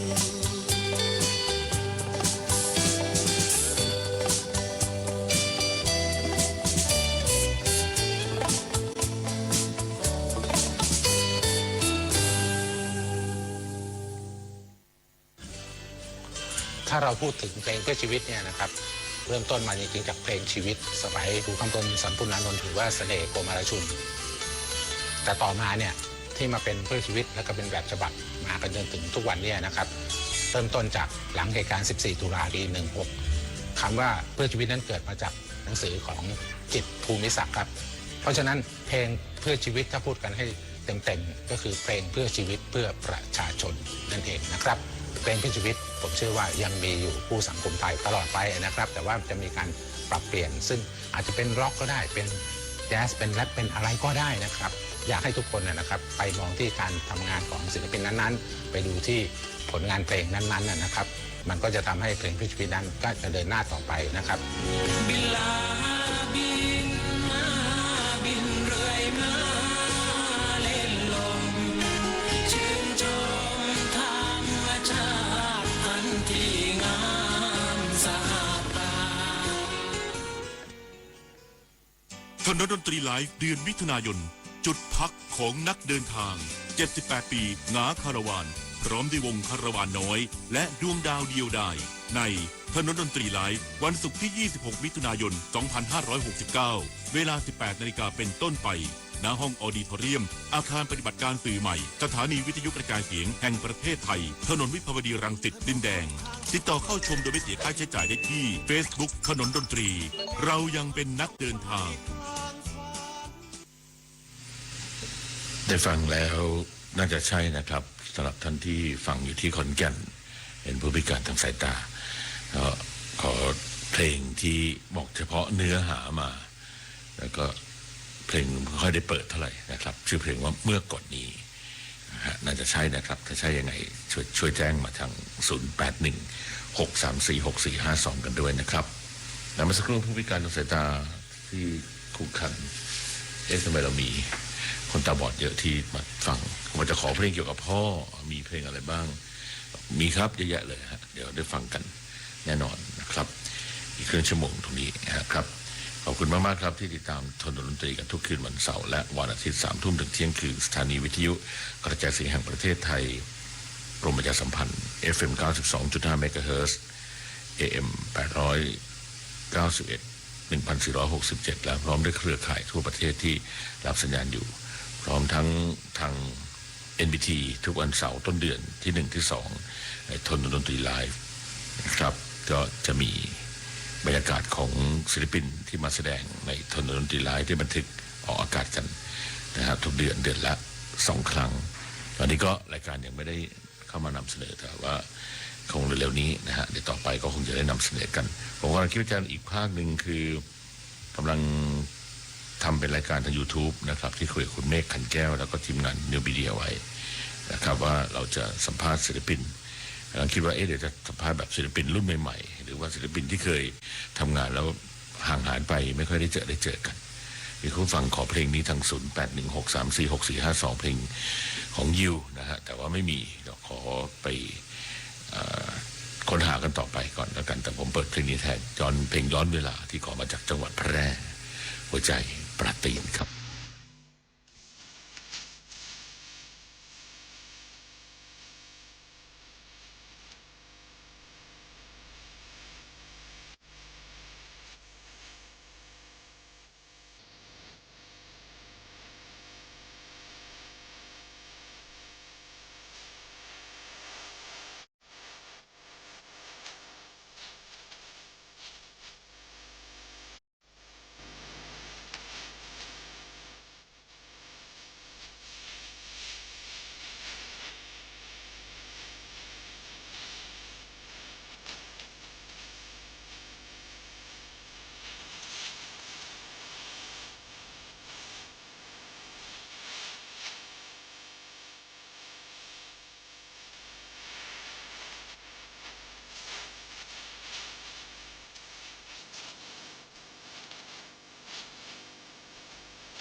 รักมันจุกอกแก็บไส้พอกมานานหากบอกไปเธอรำคาญแล้วใจเราน้อยใจ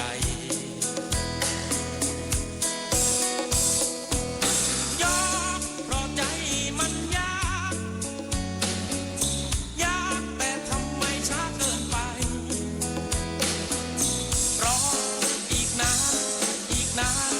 อีกนานเท่าไรรอต่อไปต่อไปต่อไปก็แล้วกัน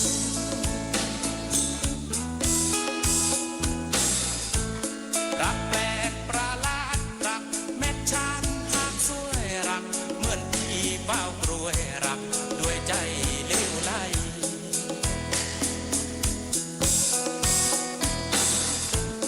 รักแอบรักแฝงรักเหมือนหมดแดงเฝ้าห่วงรักด้วยใจหึงห่วงรักไม่ลวงรักจริงเท่ากับว่า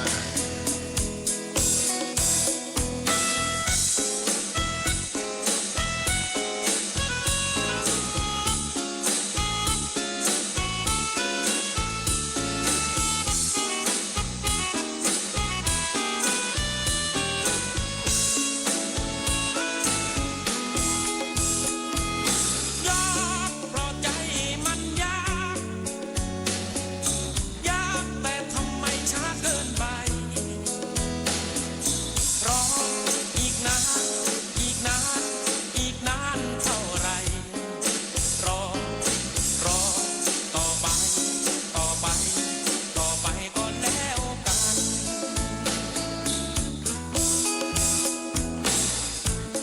รักแปลกประหลาดรักแม่ชาติหากสวยรักเหมือนที่เฝ้ากรวยรักด้วยใจ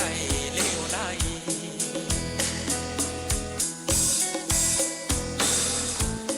รักแอบรักแฝงรักเหมือนหมดแดงเฝ้าห่วงรักด้วยใจหึงห่วงรักไม่ลวงรักจริง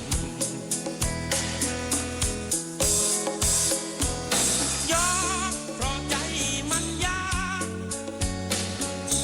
ยากแต่ทำไมช้าเกินไปรออีกนานอีกนานอีกนานเท่าไรรอต่อไปต่อไปต่อไปก็แล้วกัน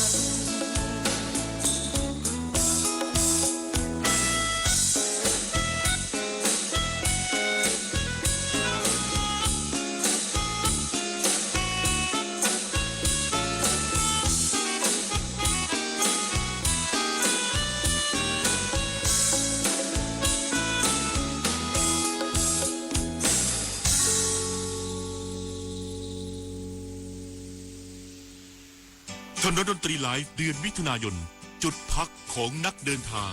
78 ปีงาคาราวานพร้อมด้วยวงคาราวานน้อย และดวงดาวเดียวดายในถนนดนตรีไลฟ์วันศุกร์ที่ 26 มิถุนายน 2569 เวลา 18 นาฬิกาเป็นต้นไป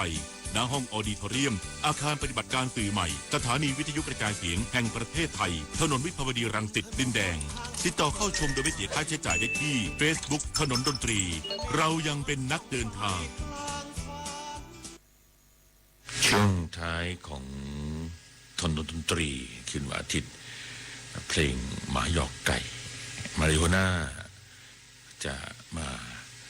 ถนนดนตรีต้องขอบคุณที่ส่งคลิปของ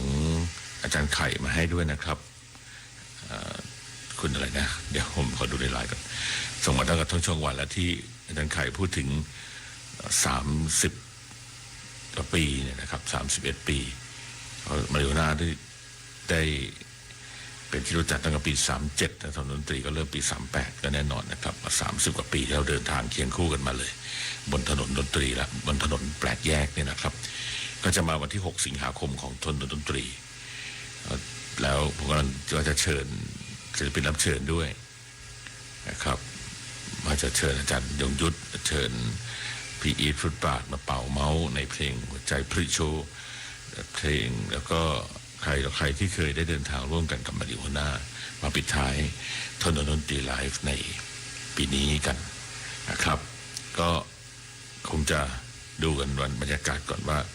จะได้ทำได้มากน้อยแล้วก็มีเวลาที่ศิลปินจะได้มาได้แค่ไหนในส่วนของวันที่26นี้ก็นางาและคาราวานน้อยกับดวงดาวเดียวดายเป็นศิลปินรับเชิญนะครับก็จะมีให้คุณได้ฟังกันและชมกันอีก3 ครั้งในช่วงเวลาของทนดนตรีไลฟ์ในปีนี้แล้วก็ล่ำลากันส่วนของวิทยุครับหลังจากเกษียณแล้วถ้าทางราชการให้ทำหน้าที่ต่อก็ยินดีที่จะทำงานให้ในวันเสาร์และวันอาทิตย์3 ทุ่มถึงเที่ยงคืนแล้วก็ถ้ามีงานอื่นๆที่ทางราชการเห็นว่าเราพอจะมีความสามารถมีศักยภาพพอที่จะทำงานได้ก็ยินดีที่จะเดินทางทำงานด้วยกันต่อไปนะครับที่วันนี้ขอบคุณคุณผู้ฟังทุกท่านที่ติดตามทนดนตรีแล้วก็ทีมงานของเราคุณคงศักดิ์เสวงคุณเมฆขันแก้วนรงศักดิ์นิยมทองเรืองกิจหลักการจนันท์วสันต์วงศ์สว่างสมเกียรติท่านบดีมริภาเทียมแสนเตือนใจชำนาญในเมืองแอดมินหัสดินเทพหัสดินณอยุธยาช่างน้อยนักเดินทางและคุณบุญประกอบอบกลิ่นควบคุมเสียงเพลงที่คุณขอไม้เกี่ยวกับพ่อเลือกเพลงนี้มาปิดท้ายกันนะครับเกี่ยวกับพ่อทั้ง2 เพลงแล้วเราจะกลับมาทำหน้าที่กันใหม่ในช่วงเวลาของทนดนตรีคืนวันเสาร์และวันอาทิตย์หน้านะครับเรายังเป็นนักเดินทางราตรีสวัสดิ์ครับ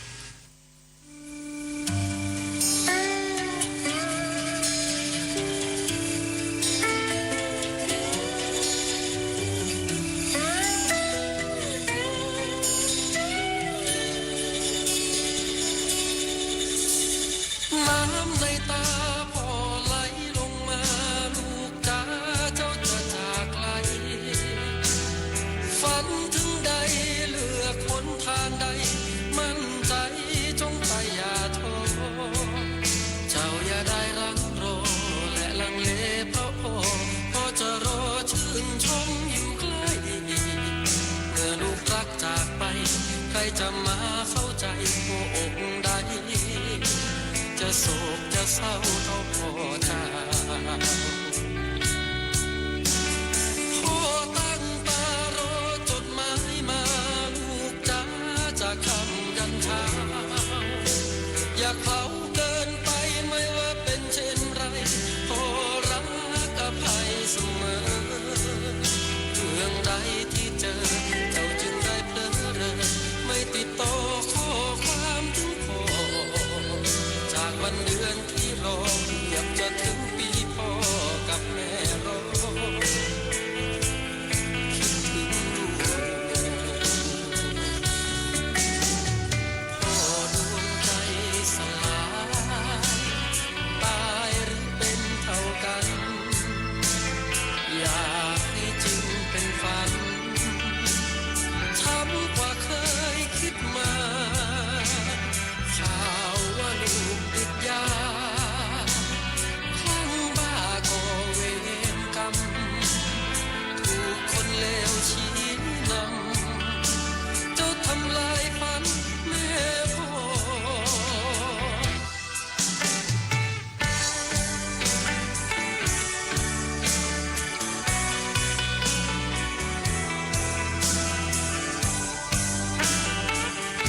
สะก่อนวิ่งตามฝันไม่ผ่อน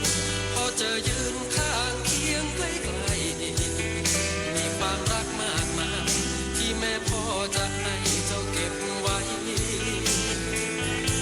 เป็นทุนต่อสู้ เ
นีวิทยุกระจายเสียงแห่งประเทศไทยกระจายเสียงจากอาคารถนนวิภาวดีรังสิตกรุงเทพมหานครบัดนี้ขอยุติการกระจายเสียงสำหรับวันนี้ไว้แต่เพียงเท่านี้โปรดติดตามรับฟังการกระจายเสียงของทางสถานีวิทยุกระจายเสียงแห่งประเทศไทยได้เริ่มตั้งแต่5 นาฬิกาเป็นสุขสันต์ท่านราตรีสวัสดิ์